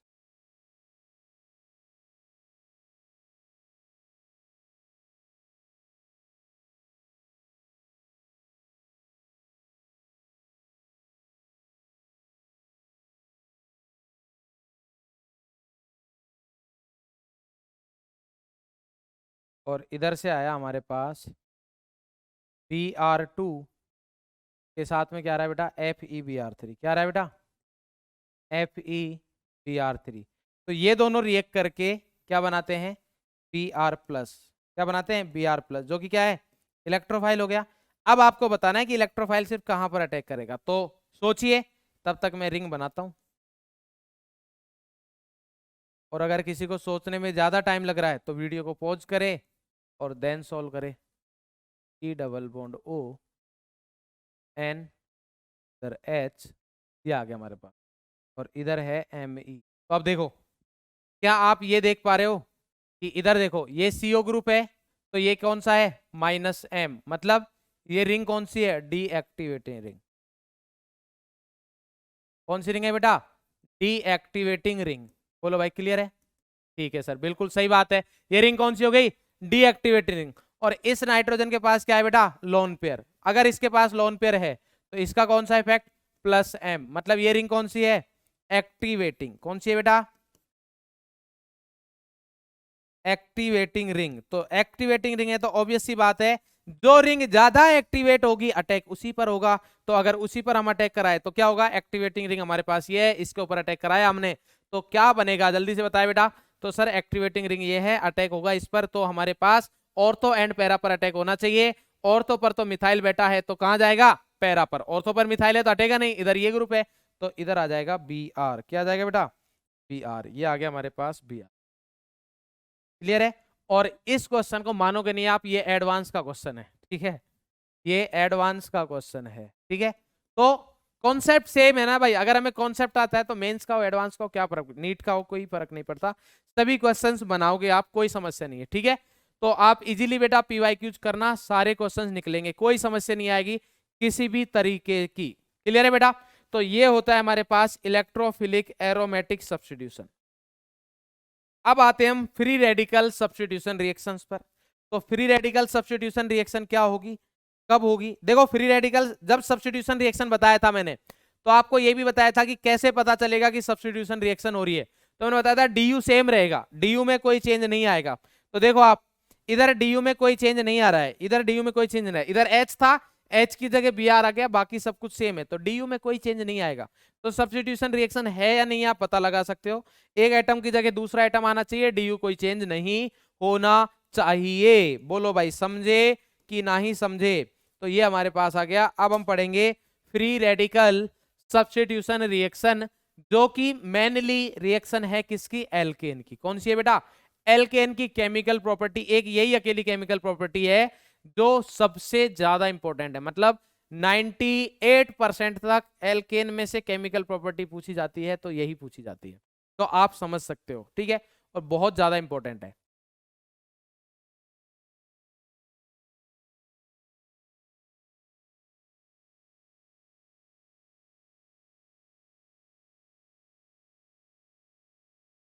इस पार्ट के अलावा एल्केन में सिर्फ और सिर्फ प्रिपरेशन मेथड बचेंगे, बाकी पूरा ये इधर हो जाएगा, ठीक है भाई। तो अब आते हैं हम फ्री रेडिकल सब्स्टिट्यूशन रिएक्शन, जिसका दूसरा नेम क्या है, हेलोजिनेशन ऑफ एल्केन। क्या है बेटा, halogenation of alkene, halogenation of alkene, या फिर इसको फोटो हेलोजिनेशन भी बोल देते हैं। क्या बोल देते हैं, फोटो हेलोजिनेशन। देखो आपको चीजें दिख गई होंगी, फ्री रेडिकल वाली चीजें दिख रही है क्या, देखो H new, UV light, temperature भी बढ़िया खासा दिख रहा है, इनमें से कुछ भी चीजें मिल सकती है। तो अगर एल्केन के साथ X2 की रिएक्शन कराते हैं तो ये HX से सब्स्टिट्यूट हो रहा है, तो RX प्लस HX, और इसकी जो मैकेनिज्म होगी वो कौन सी हो रही है बेटा, फ्री रेडिकल मैकेनिज्म। कौन सी हो रही है बेटा, फ्री रेडिकल मैकेनिज्म के अकॉर्डिंग हो रहा है, इसलिए इसको बोल रहे हैं हम कि free radical substitution reaction. H substitute हो रहा है X से, किसके थ्रू हो रहा है बेटा, हमारे पास रेडिकल, तो free radical substitution reaction. Clear है बेटा, बोलो भाई क्लियर है। दिस चेन रिएक्शन विच, अच्छा ये चेन रिएक्शन है जो किस में कंप्लीट हो रही है बेटा, 3 स्टेप में कंप्लीट होगी। कितने में कंप्लीट होगी बेटा, 3 में। फिर से वही सेम रेडिकल वाली रिएक्शन है, हमने अभी कौन सी पढ़ी थी, फ्री रेडिकल एडिशन रिएक्शन पढ़ी थी। उसमें हमने क्या पढ़ा था, फ्री रेडिकल एडिशन रिएक्शन में हमने पढ़ा था कि 3 स्टेप में, chain initiation, chain propagation and chain termination. Initiation मतलब इनिशिएट होगा, इनिशिएट का कब पता लगेगा, तो मैंने उसके लिए आपको बताया था कि, एक सेकंड, हाँ भाई, चेन इनिशिएट का कैसे पता लगेगा, मैं चेन इनिशिएट का ऐसे पता लगेगा कि जो रेडिकल हमारे पास रिएक्शन में यूज हो रहा है अगर वो जनरेट हो गया तो चेन इनिशिएट हो जाएगी। प्रोपोगेट में क्या है कि जो चेन इनिशिएशन में रेडिकल हुआ है जनरेट, वो वापस से प्रोपोगेशन में जनरेट हो जाएगा, चलती जाएगी चेन, चलती जाएगी, प्रोपोगेट होता रहेगा, होता रहेगा, होता रहेगा। क्लियर है भाई, रुकेगा नहीं, ठीक है। और लास्ट है हमारे पास चेन टर्मिनेशन। क्या है चेन टर्मिनेट, मतलब रेडिकल वालों को कर देंगे इकट्ठा हम। तो अब आते हैं मैकेनिज्म पर। किस पे आते हैं बेटा, मैकेनिज्म। तो मैकेनिज्म क्या बोलती है भाई, ध्यान से समझेंगे। मैकेनिज्म हमारे पास बिल्कुल सिंपल सी कहानी बोलती है। क्या बोलती है मैकेनिज्म, ये है कि step 1 chain initiation, chain initiation,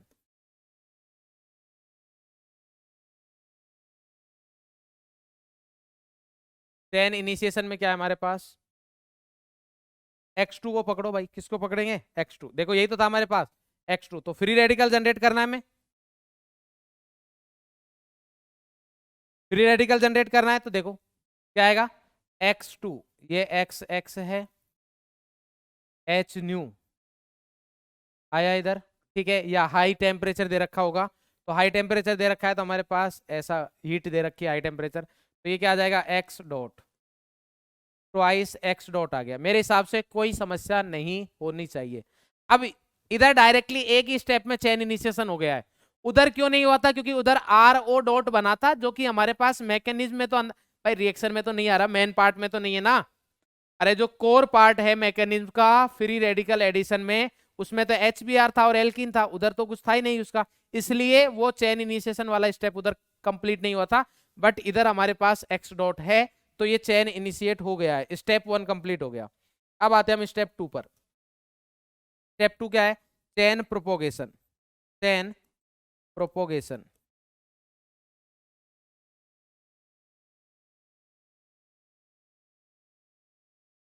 ये आ गया भाई हमारे पास,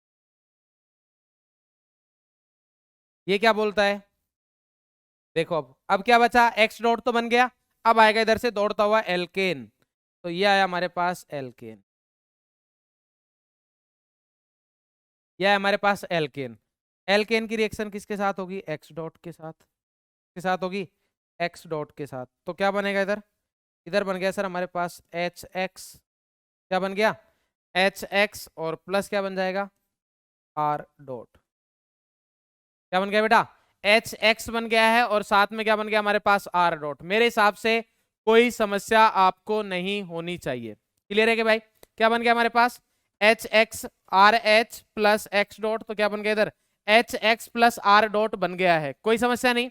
अब क्या करेंगे हम, R डॉट की रिएक्शन, R डॉट की रिएक्शन XX के साथ करेंगे। क्लियर है, क्योंकि चेन प्रोपोगेट तो तब होगा ना जब मेरे पास वापिस से क्या मिल जाएगा मेरे को, वापिस से अगर मुझे क्या मिल जाता है इधर से X डॉट मिल जाएगा, तो अभी तो X डॉट तो कंज्यूम हो गया, तो इधर से X डॉट कैसे मिलेगा, देखो ये मिल गया। अब क्या होगा हमारे पास, इधर से बॉन्ड सेम उसी टाइप से जैसा हमने इधर किया था, सब कहानी सेम वैसे ही चलेगी।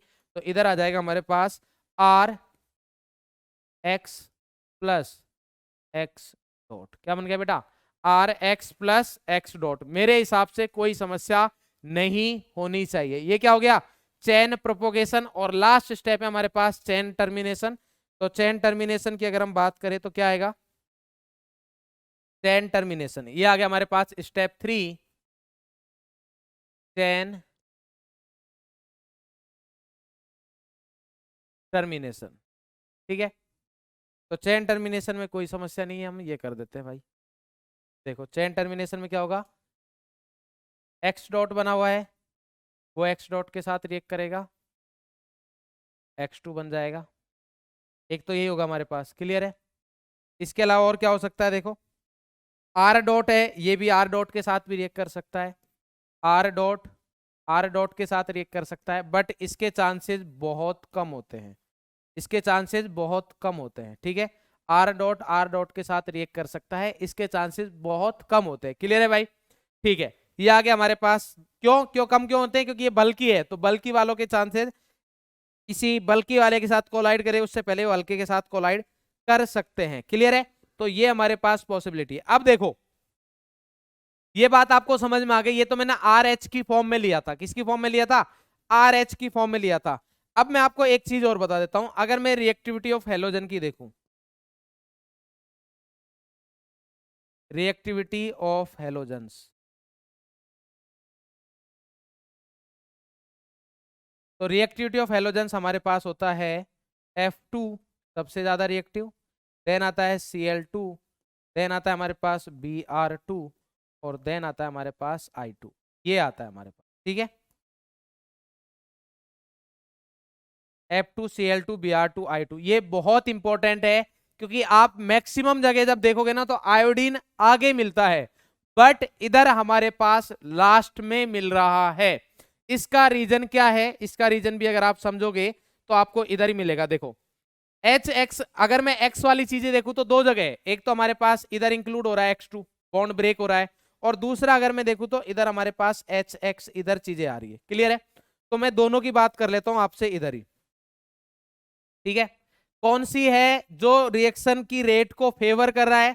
ठीक है, तो अगर हमें बॉन्ड ब्रेक करना पड़ता है, बॉन्ड ब्रेक करना पड़ता है तो एनर्जी देनी पड़ रही है, और जब कभी भी एनर्जी प्रोवाइड करनी है तो वो प्रोसेस होता है हमारे पास एंडोथर्मिक प्रोसेस, ठीक है। एंडोथर्मिक प्रोसेस, टाइम बहुत हो गया है। हाँ भाई, कौन सा होता है बेटा? एंडोथर्मिक। इसका मतलब ये फेवरेबल तो नहीं है, मतलब इधर मेरे को जितना बॉन्ड वीक रहेगा, जितनी एनर्जी कम प्रोवाइड करनी रहेगी, उतना अच्छा है।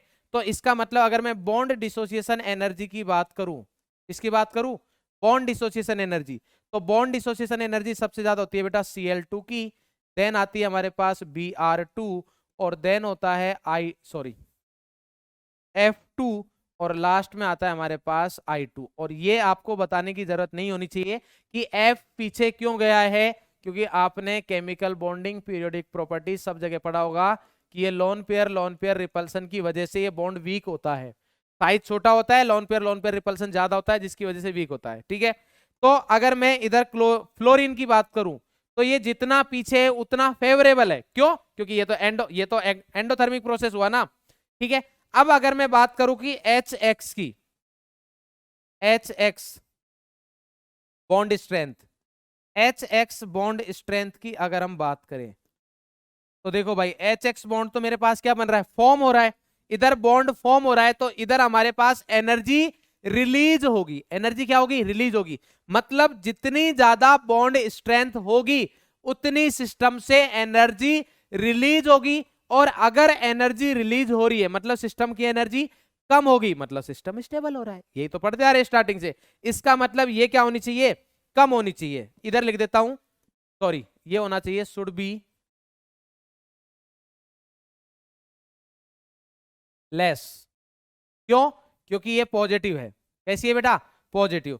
और HX बॉन्ड स्ट्रेंथ क्या होना चाहिए? Should be high. क्यों? क्योंकि ये इधर से बॉन्ड स्ट्रेंथ की वजह से जो एनर्जी रिलीज हो रही है वो कौन सी हमारे पास? नेगेटिव। क्लियर है? तो अगर मैं इधर बात करूं तो आप सभी को ये बताने की जरूरत नहीं है कि HF बॉन्ड स्ट्रॉन्ग होता है सबसे ज्यादा, देन आता है HCl, देन आता है HBr, और देन आता है हमारे पास HI। तो अगर मैं इन दोनों का रिजल्टेंट देखूं, F2 इधर पीछे है जो कि अच्छी बात है, शुड बी लेस, और इधर HF सबसे आगे है जो कि अच्छी बात है। इसलिए अगर कलेक्टिव में देखूं तो मेरे पास ये ऑर्डर आता है F2 Cl2 Br2 और HI2 का। क्लियर है बेटा? ये बात समझ में आती है। अब इसमें हमने जो मैकेनिज्म पढ़ी है वो मैंने आपको बताइए RH से, किससे बताइए? सॉरी, RH से, एल्केन से बताइए, ठीक है। RH सिंपल लिया है। अब मैं आपके लिए कोई एक एल्केन ले लेता हूं, उससे हम समझते हैं। देखो भाई क्या हो रहा है, देखो ध्यान से समझना। अगर मैं ये रिएक्शन कराऊं कैसे, CH4 प्लस X2, तो मेरे पास क्या प्रोडक्ट बनेगा? इस मैकेनिज्म के थ्रू मैं प्रोडक्ट बना रहा हूं। ये मेरे पास बना, एक H है सर, ये आ गया इधर H न्यू दे रखा है, ठीक है।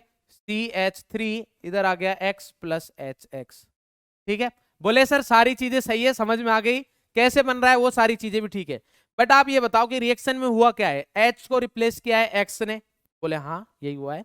तो बोले सर इसके पास 4 H थे, एक X को रिप्लेस कर दिया, बोले रिएक्शन तो इधर भी हो सकती है, इधर क्या समस्या है, बिल्कुल सही बात है। अगर आप ऐसा सोच रहे हो तो बिल्कुल सही है।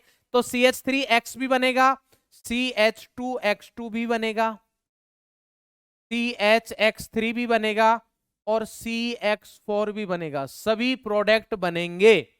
बात समझ में आ रही नहीं आ रही? सब बने भाई, मेरे को तो H हटाना है ना, तो H ही तो हट रहा है, तो H इसमें से एक H हट गया, ये प्रोडक्ट बना। इसके बाद फिर से रिएक्शन हुई भाई, इसके बाद हमारे पास फिर से इसकी रिएक्शन हुई किसके साथ, X2 के साथ, वही सेम X2H न्यू, तो क्या बन गया CH2X2। इसकी रिएक्शन हुई फिर से किसके साथ, X2 के साथ, और ये H न्यू, तो क्या बन गया CHX3। इसकी रिएक्शन हुई फिर से किसके साथ, X2 के साथ, और इधर क्या है H न्यू, तो CX4 बन गया। बात तो सही है, बोले सर ठीक है, बट अगर मेरे को मोनो हेलोजन चाहिए, ठीक है, तो इधर नोट लिखेंगे। आप देखो इंपॉर्टेंट चीजें आती है बहुत सारी। Note number 1, for better yield, for better yield of mono halo alkane,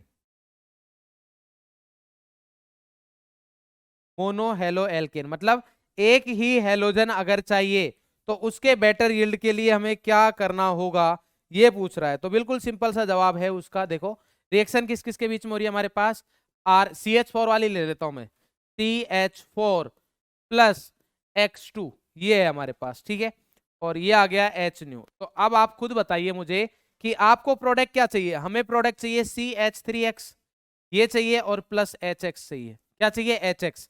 तो ये प्रोडक्ट मुझे तब मिलेगा, CH3X चाहिए ना, ये प्रोडक्ट तब मिलेगा कि X2 मैक्सिमम X2 किसके साथ रिएक्ट करे, CH4 के साथ, मतलब उसको CH3X बहुत कम मिले, ज्यादा से ज्यादा क्या मिले CH4। इसका मतलब अगर मैं CH4 को एक्सिस में ले लेता हूं तो ज्यादातर रिएक्शन किससे होगी, X2 की CH4 के साथ होगी, और प्रोडक्ट हमें CH3X बनेगा। मेरे हिसाब से इसमें कोई समस्या नहीं होनी चाहिए। क्लियर है भाई? बोले सर बात तो आपकी ठीक है, इसमें भी हमें कोई समस्या नहीं है, इतना हमें समझ में आता है। अब हमारे दिमाग में एक डाउट और आया, बोले क्या, बोले सर आपने ना बड़े समझदारी से चीजें बताई है। कैसे? आपने स्टार्टिंग में लिया RH, तो वहां तो इतनी भी सोचने की जरूरत नहीं थी, ये तो आपने बता दिया, अच्छा हुआ, ठीक है। उसके बाद भी आपने दिमाग से खेला, बट इस बार तो हम भी खेल के, आपने CH4 लिया जिसमें एक ही टाइप के हाइड्रोजन है, जिसमें एक ही टाइप के हाइड्रोजन है, आपने प्रोडक्ट ही ऐसा, रिएक्टेंट ही ऐसा लिया है। अगर एक से ज्यादा टाइप के हाइड्रोजन हुए तो क्या, अगर एक से ज्यादा हाइड्रोजन हुए तो क्या, तो ये क्वेश्चन आता है, ठीक है। तो आपके पास अब दो क्वेश्चन पुट आउट होते हैं। प्रॉब्लम क्या है, प्रॉब्लम बताता हूं। सबसे पहले हम देखते हैं प्रॉब्लम।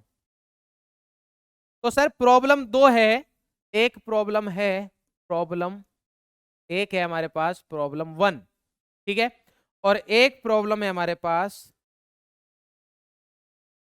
प्रॉब्लम 2, ठीक है।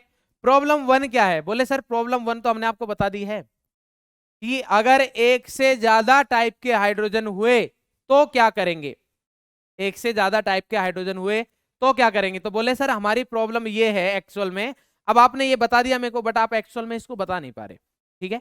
आपने इतना तो बता दिया कि सर एक से ज्यादा टाइप के हाइड्रोजन हुए तो क्या होगा। तो अब इसमें दो चीजें निकल के आती, एक तो ये कि सर कौन सा हाइड्रोजन हटेगा, पहला क्वेश्चन तो ये आता है। मतलब सर रिएक्टिविटी की बात आ गई, किसकी बात आ गई, रिएक्टिविटी की। बोले सर ठीक है भाई, ये बात हमें समझ में आती है। तो मतलब प्रॉब्लम 1 ये है हमारे पास की रिएक्टिविटी, और एक प्रॉब्लम ये है कि सर कितने टाइप के प्रोडक्ट बनेंगे, ये कैसे पता चलेगा, कितने टाइप के। तो प्रॉब्लम 1 ये है हमारे पास कि number of product, number of product, और इसमें जनरली हमें जो मिलते हैं स्ट्रक्चरल ही मिलते हैं, ठीक है। टोटल नहीं पूछता है वो, ऑप्टिकल वाले नीट में नहीं पूछता है, जेई में पूछ लेता है, ठीक है। नीट में इतना नहीं पूछेगा, तो नंबर ऑफ प्रोडक्ट पूछता है वो, स्ट्रक्चरल कितने टाइप के प्रोडक्ट बनेंगे। तो प्रॉब्लम 1 ये है। प्रॉब्लम ये है, प्रॉब्लम 2 क्या है, reactivity reactivity of different type of hydrogen, different types of hydrogen.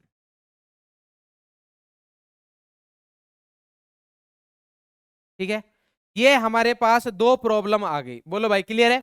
Problem 1 क्या है हमारे पास कि नंबर ऑफ प्रोडक्ट बताओ सर, नंबर ऑफ प्रोडक्ट कैसे डिसाइड करते हैं? तो आप देखोगे कि इसके काफी क्वेश्चंस मिल जाएंगे, काफी ज्यादा। ठीक है, क्वेश्चन इधर से इन दो के ऊपर ही पूछते हैं। एक बार ये आ गया होगा जो हमने ये रिएक्टिविटी वाला पढ़ा है, एक दो बार ये पूछा होगा स्टेटमेंट वगैरह में मिला के, 2 से 3 बार आ गया होगा।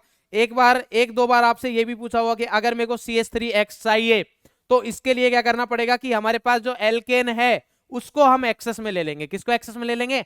एल्केन को एक्सेस में ले लेंगे। ठीक है, अब ये बहुत ज्यादा इंपॉर्टेंट है, ये प्रॉब्लम जो है हमारे पास, ये दोनों प्रॉब्लम बहुत ज्यादा इंपॉर्टेंट है, वेरी इंपॉर्टेंट। ठीक है भाई, ये दोनों प्रॉब्लम वेरी इंपॉर्टेंट है। अब वेरी इंपॉर्टेंट प्रोडक्ट है, प्रॉब्लम है, तो हम इसको ज्यादा टाइम तक नहीं रख सकते, तो इसका सॉल्यूशन भी बता देते हैं आपको। तो सॉल्यूशन ये है हमारे पास, इसका सॉल्यूशन बिल्कुल सिंपल सा सॉल्यूशन है कि नंबर ऑफ स्ट्रक्चरल प्रोडक्ट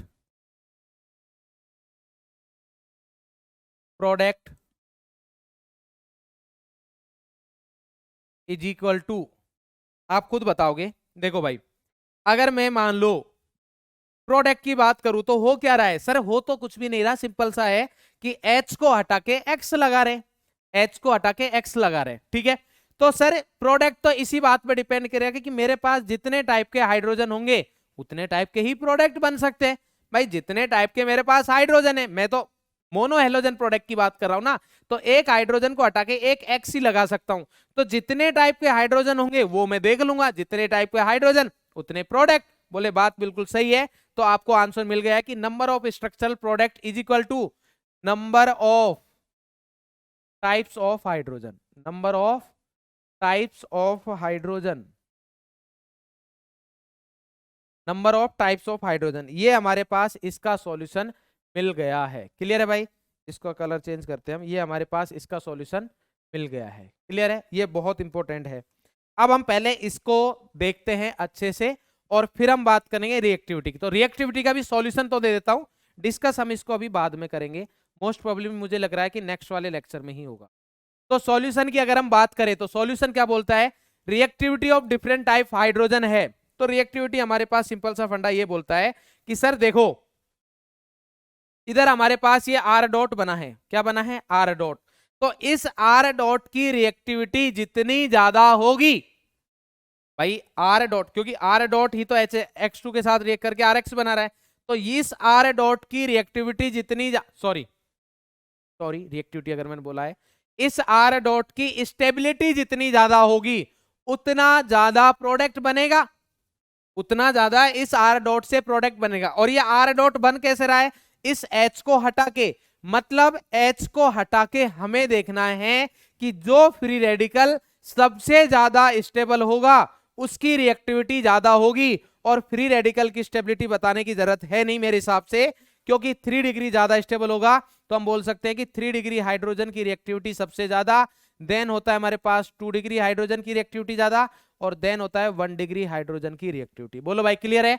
और ये किसके अकॉर्डिंग है? According to stability of free radical. तो कोई नया कॉन्सेप्ट नहीं लगाया है। क्लियर है? ये बात आ गई। ये हमेशा एप्लीकेबल होगा, ये हमेशा एप्लीकेबल होगा कि हाइड्रोजन की रिएक्टिविटी में 3 डिग्री हाइड्रोजन ज्यादा रिएक्टिव है 2 डिग्री से, और 2 डिग्री हाइड्रोजन ज्यादा रिएक्टिव है 1 डिग्री से। एक ये आ गया हमारे पास। ठीक है, अब इसमें भी क्लोरीन और ब्रोमीन के लिए 3 डिग्री हाइड्रोजन क्लोरीन के लिए भी ज्यादा रिएक्टिव है, ब्रोमीन के लिए भी, आयोडीन के लिए भी ज्यादा है। ठीक है, मतलब सबके लिए ज्यादा है। बट प्रॉब्लम यह है कि दोनों के लिए, क्लोरीन और ब्रोमीन के लिए जो रिएक्टिविटी है वो डिफरेंट है। रिएक्टिव ज्यादा 3 डिग्री हाइड्रोजन दोनों के लिए, क्लोरीन के लिए भी ब्रोमीन के लिए भी। हाइड्रोजन 2 डिग्री 3 डिग्री से लेस रिएक्टिव है दोनों के केस में। ठीक है, और 1 डिग्री हाइड्रोजन क्लोरीन ब्रोमीन दोनों के केस में ही लेस रिएक्टिव है। बट उनका जो रेशियो है वो अलग है। तो अगर मैं इसमें बात करूं रिएक्टिविटी की, किसकी बात करूं बेटा, रिएक्टिविटी देखे हम, रिएक्टिविटी देखे हम, और इधर मैं लिखूं types of hydrogen, types of hydrogen अगर हम लिखे तो ये हमारे पास 3 degree hydrogen, types of hydrogen है तो इधर है 3 डिग्री, इधर है हमारे पास 2 डिग्री हाइड्रोजन, और इधर है हमारे पास 1 डिग्री। ये रेशो याद रखोगे, नेक्स्ट क्लास में हमारे पास बहुत यूज आने वाला है। ठीक है, तो ये आ गया हमारे पास। तो अब देखो हमारे पास रिएक्टिविटी की अगर मैं बात करता हूं तो types of hydrogen 3 degree, 2 degree, 1 degree hydrogen ये दे रखा है।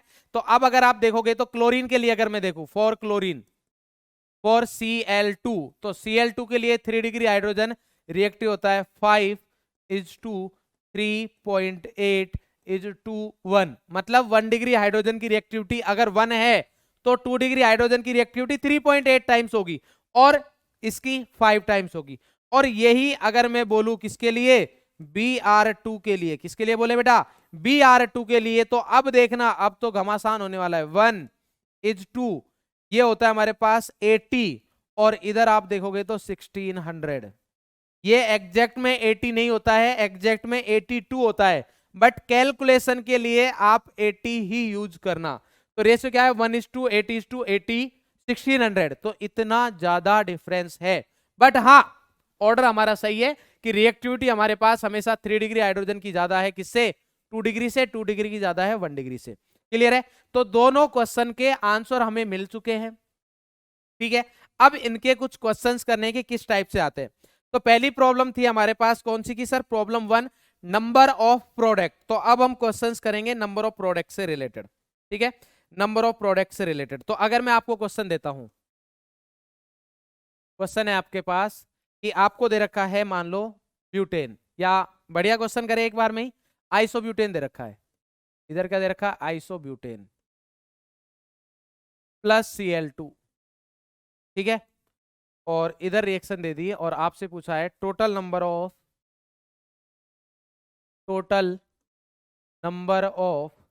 स्ट्रक्चरल प्रोडक्ट,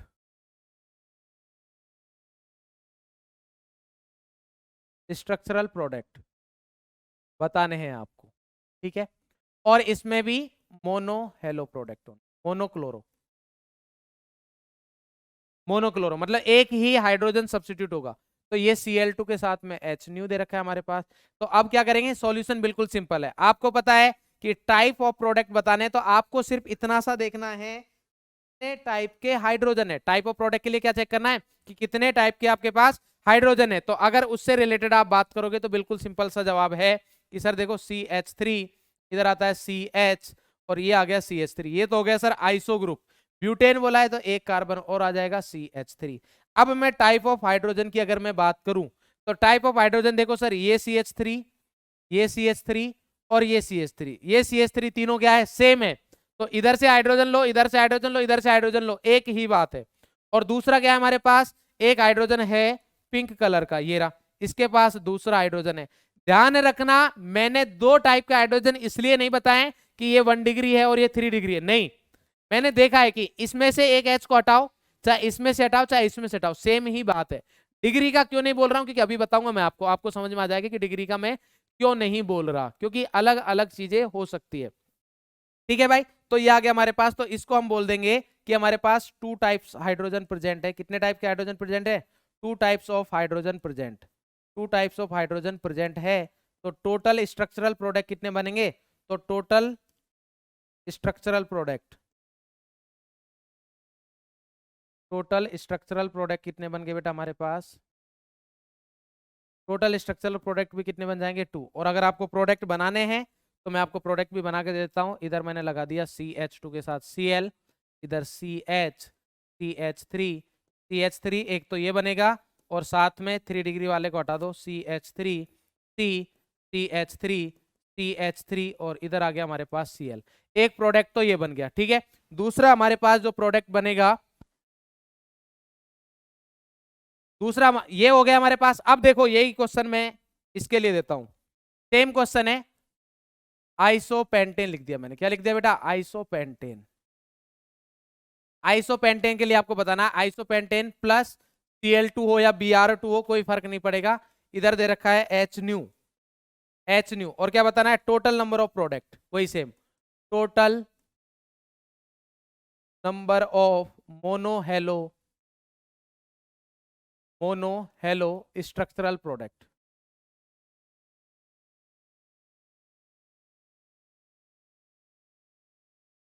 कितने टाइप के बनेंगे ये बताना है आपको, ठीक है भाई। तो सॉल्यूशन बिल्कुल सेम तरीके से करेंगे, क्योंकि अगर नंबर ऑफ प्रोडक्ट की बात करेगा तो हमें चेक करना है कि कितने टाइप के हाइड्रोजन है, कितने टाइप के हाइड्रोजन है। तो उसके लिए अगर बात करें तो क्या आएगा हमारे पास, आइसोपेंटेन बोला है, सबसे पहला आइसो ग्रुप CH3 CH3, इसलिए नोमेनक्लेचर जरूरी है, इसलिए नोमेनक्लेचर जरूरी है ना। तो सारी चीजें कनेक्टेड आती है। ये आइसो ग्रुप आ गया, पेंटेन बोला है 2 कार्बन और लगाने, तो ये आ गया CH2, ये आ गया हमारे पास CH3। क्लियर है भाई। अब हमें देखना है कि कितने टाइप के हाइड्रोजन प्रेजेंट है। तो अब देखो सबसे पहले इस कार्बन का 3 डिग्री, ये 2 डिग्री, ये 1 डिग्री, ये 1 डिग्री, ये 1 डिग्री, ठीक है। तो अब देखो 2 डिग्री है तो ये तो अलग हो ही गया, पिंक से कर दिया।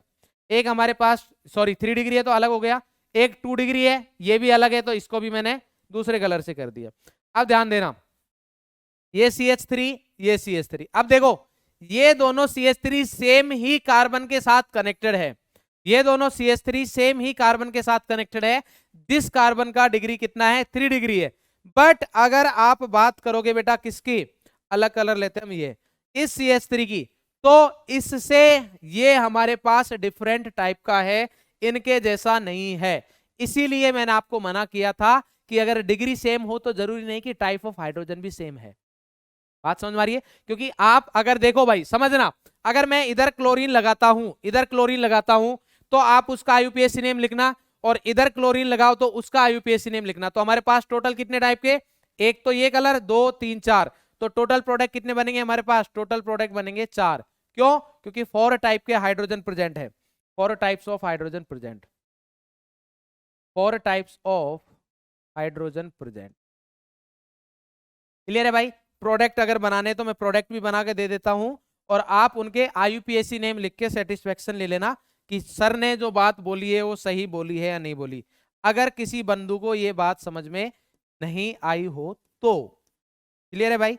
ये आ गया हमारे पास CH2 CH3, एक तो ये आ गया, ठीक है। अब इसमें तो एक ही बात है, दूसरा हमारे पास क्या बनेगा, CH3, इधर CH3 CH2 CH3, और इधर आ गया हमारे पास Cl। तीसरा क्या बनेगा, CH3 CH3, इधर H, इधर CH, इधर आ गया Cl, ये आ गया CH3, और लास्ट प्रोडक्ट होगा हमारे पास CH3 CH CH3 CH2, और ये आ गया CH2 के साथ में क्या है बेटा, C। क्लियर है। तो ये हमारे पास टोटल 4 प्रोडक्ट बन गए। क्लियर है। इस तरीके से अब देखो हमारे पास काफी सारे एल्केन ऐसे हैं जिससे कि हमारे पास एक ही टाइप के हाइड्रोजन हो उनके पास, मतलब ओनली एक ही प्रोडक्ट बनेगा स्ट्रक्चरल। क्लियर है भाई। तो हमारे पास अगर मैं देखूं कि फॉलोइंग कंपाउंड्स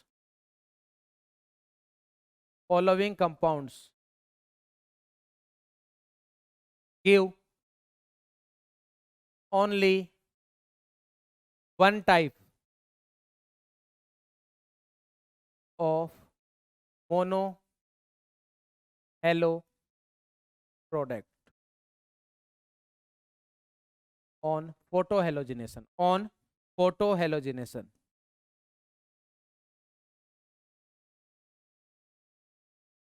अब ऐसा नहीं कि इनको याद करने बैठ जाओ, ये कंपाउंड्स को मैंने ऐसे लिख दिया है आपको, ठीक है। आपको कॉन्सेप्ट क्लियर होना चाहिए। तो देखो ऐसा नहीं कि याद करने बैठ रहे हो, देखो सिंपल सा फंडा है, आप कोई भी साइक्लिक कंपाउंड बनाओ जिसमें कोई भी सब्स्टिट्यूशन नहीं हो रहा है, मतलब सब्स्टिट्यूटेड ना हो, ठीक है। तो अगर मैं इसकी बात करूं तो देखो मेरे पास साइक्लोप्रोपेन बना लो, ये हो गया हमारे पास, इसमें कहीं पर भी एक लगाओ एक ही बात है। साइक्लोब्यूटेन लगा लो, इसमें भी कहीं पे लगाओ एक ही बात है। साइक्लोपेंटेन बना दो, एक ही बात है। साइक्लोहेक्सेन, एक ही बात है, ठीक है। ऐसे साइक्लोहेप्टेन, एक ही बात है। क्लियर है भाई। उसके अलावा अगर मैं बात करूं तो इस भाई साहब को देखो, प्लस को CH3 सारे सेम है, CH3 CH3 CH3 CH3। इसमें भी क्या है, एक ही टाइप के हैं। और हो सकता है क्या, और भी हो सकते हैं। देखो क्या कर सकते हैं हम, ऐसा कर सकते हैं। तो आपको सिर्फ दिमाग लगाना है। इसमें भी हमारे पास देखो एक ही टाइप के हाइड्रोजन है सारे के सारे। बोलो भाई क्लियर है। तो ये वो कंपाउंड है जिनका अगर आप फोटो हेलोजिनेशन कराओगे तो ओनली एक ही टाइप का प्रोडक्ट मिलेगा। क्लियर है भाई। तो ये हमारे पास नंबर ऑफ प्रोडक्ट के क्वेश्चंस कंप्लीट होते हैं। ठीक है, अगर आपसे गलती से वो क्या पूछ ले बेटा, टोटल आइसोमर पूछ लेता है, टोटल, मैं एक बार लिख देता हूं बस। अगर गलती से आपसे क्या पूछ लेता है, टोटल, टोटल मतलब स्ट्रक्चरल प्लस ऑप्टिकल भी, स्ट्रक्चरल प्लस स्टीरियो, दोनों पूछ लेता है। तो देखो ये इसमें कहीं पर भी आपको कायरल दिख रहा है क्या, बोले सर हाँ ये कायरल कार्बन है, एक H एक CH3, तो इसके दो प्रोडक्ट होंगे। इसमें कहीं पर कायरल दिख रहा है क्या, बोले नहीं सर ये CH3 नहीं है कायरल। इसमें कहीं पर कायरल दिख रहा है क्या, बोले हाँ सर ये कार्बन कायरल है, एक H एक Cl CH3 और ये ग्रुप। इसमें कोई कायरल है क्या, बोले नहीं सर इसमें कोई कायरल नहीं है। इसका मतलब इसको दो काउंट करोगे क्योंकि कायरल है, तो एक तो ये एक इसका मिरर इमेज, सिमिलरली एक ये एक इसका मिरर इमेज, तो दो ये 4 और दो ये 6। तो अगर किसी को ये काउंट करना हो तो 2 + 1 + 1 टोटल आ जाएंगे 6। वैसे पूछे जाने के चांसेस बहुत कम होते हैं, बहुत ज्यादा कम। क्लियर है भाई। ठीक है, अब हमारे पास जो इसका पार्ट बचता है वो ओनली ये बचता है कि हमें ये लगाना है कि कौन सा प्रोडक्ट कितना बनेगा, वो हमें पता लगाना है कि मेजर माइनर वाला है तो वो एक टाइप के क्वेश्चंस बचते हैं। तो हमारे पास प्रॉब्लम नंबर 2 थी, कौन सा, ये वाली प्रॉब्लम थी, इसके क्वेश्चंस करने हैं। अदरवाइज हमारी सब्स्टिट्यूशन रिएक्शन कंप्लीट होती है। एलिमिनेशन रिएक्शन हम कल ही पढ़ेंगे नेक्स्ट लेक्चर में। ठीक है, तो कल हमारा रिएक्शन मैकेनिज्म कंप्लीट हो जाएगा। ठीक है बेटा, और रिएक्शन मैकेनिज्म के साथ मैं आपको ये भी बोल देता हूं कि 40 से 50%, कम से कम 50% हमारा हाइड्रोकार्बन कंप्लीट हो चुका है। ठीक है, तो ये बेटा हमारा आज का लेक्चर था। होमवर्क के क्वेश्चंस मैं आपको दे देता हूं। ठीक है, होमवर्क के क्वेश्चन तो मैं आपको दे देता हूं, है ना, जरूरी है। तो कुछ एक क्वेश्चन दे रहा हूं, बाकी आप कहीं से भी कोई भी बुक उठाए अपना मॉड्यूल करें। ठीक है, और उनके क्वेश्चंस निकाले बेटा, सारे क्वेश्चंस बनेंगे, धड़ाके से बनेंगे, कोई समस्या नहीं आएगी। ठीक है भाई, तो ये हमारे पास देखो ये होमवर्क का क्वेश्चन है। इसके बाद ये भी होमवर्क का क्वेश्चन है। नेक्स्ट है हमारे पास ये भी होमवर्क है। इसके बाद इसको भी होमवर्क ही बोलते हैं। ठीक है, इसको भी होमवर्क ही बोलेंगे। ठीक है भाई, इसको भी होमवर्क बोल देते हैं। और क्या है, नहीं इसको नहीं बोलेंगे अभी, ये आप बाद में पढ़ोगे, अभी इसका पढ़ाया नहीं अपन, है ना। तो ये हमारे पास है बेटा।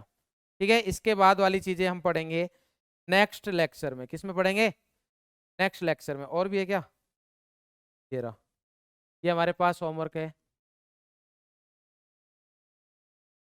ये क्या बोल रहा है, ये नहीं बोल। ठीक है भाई, चलो, तो ये हमारे पास हो गई आज का लेक्चर बेटा हमारा। तो होमवर्क बेटा जरूर करें, और आप कोई भी मॉड्यूल से क्वेश्चंस करें। ठीक है, कोई प्रॉब्लम नहीं है।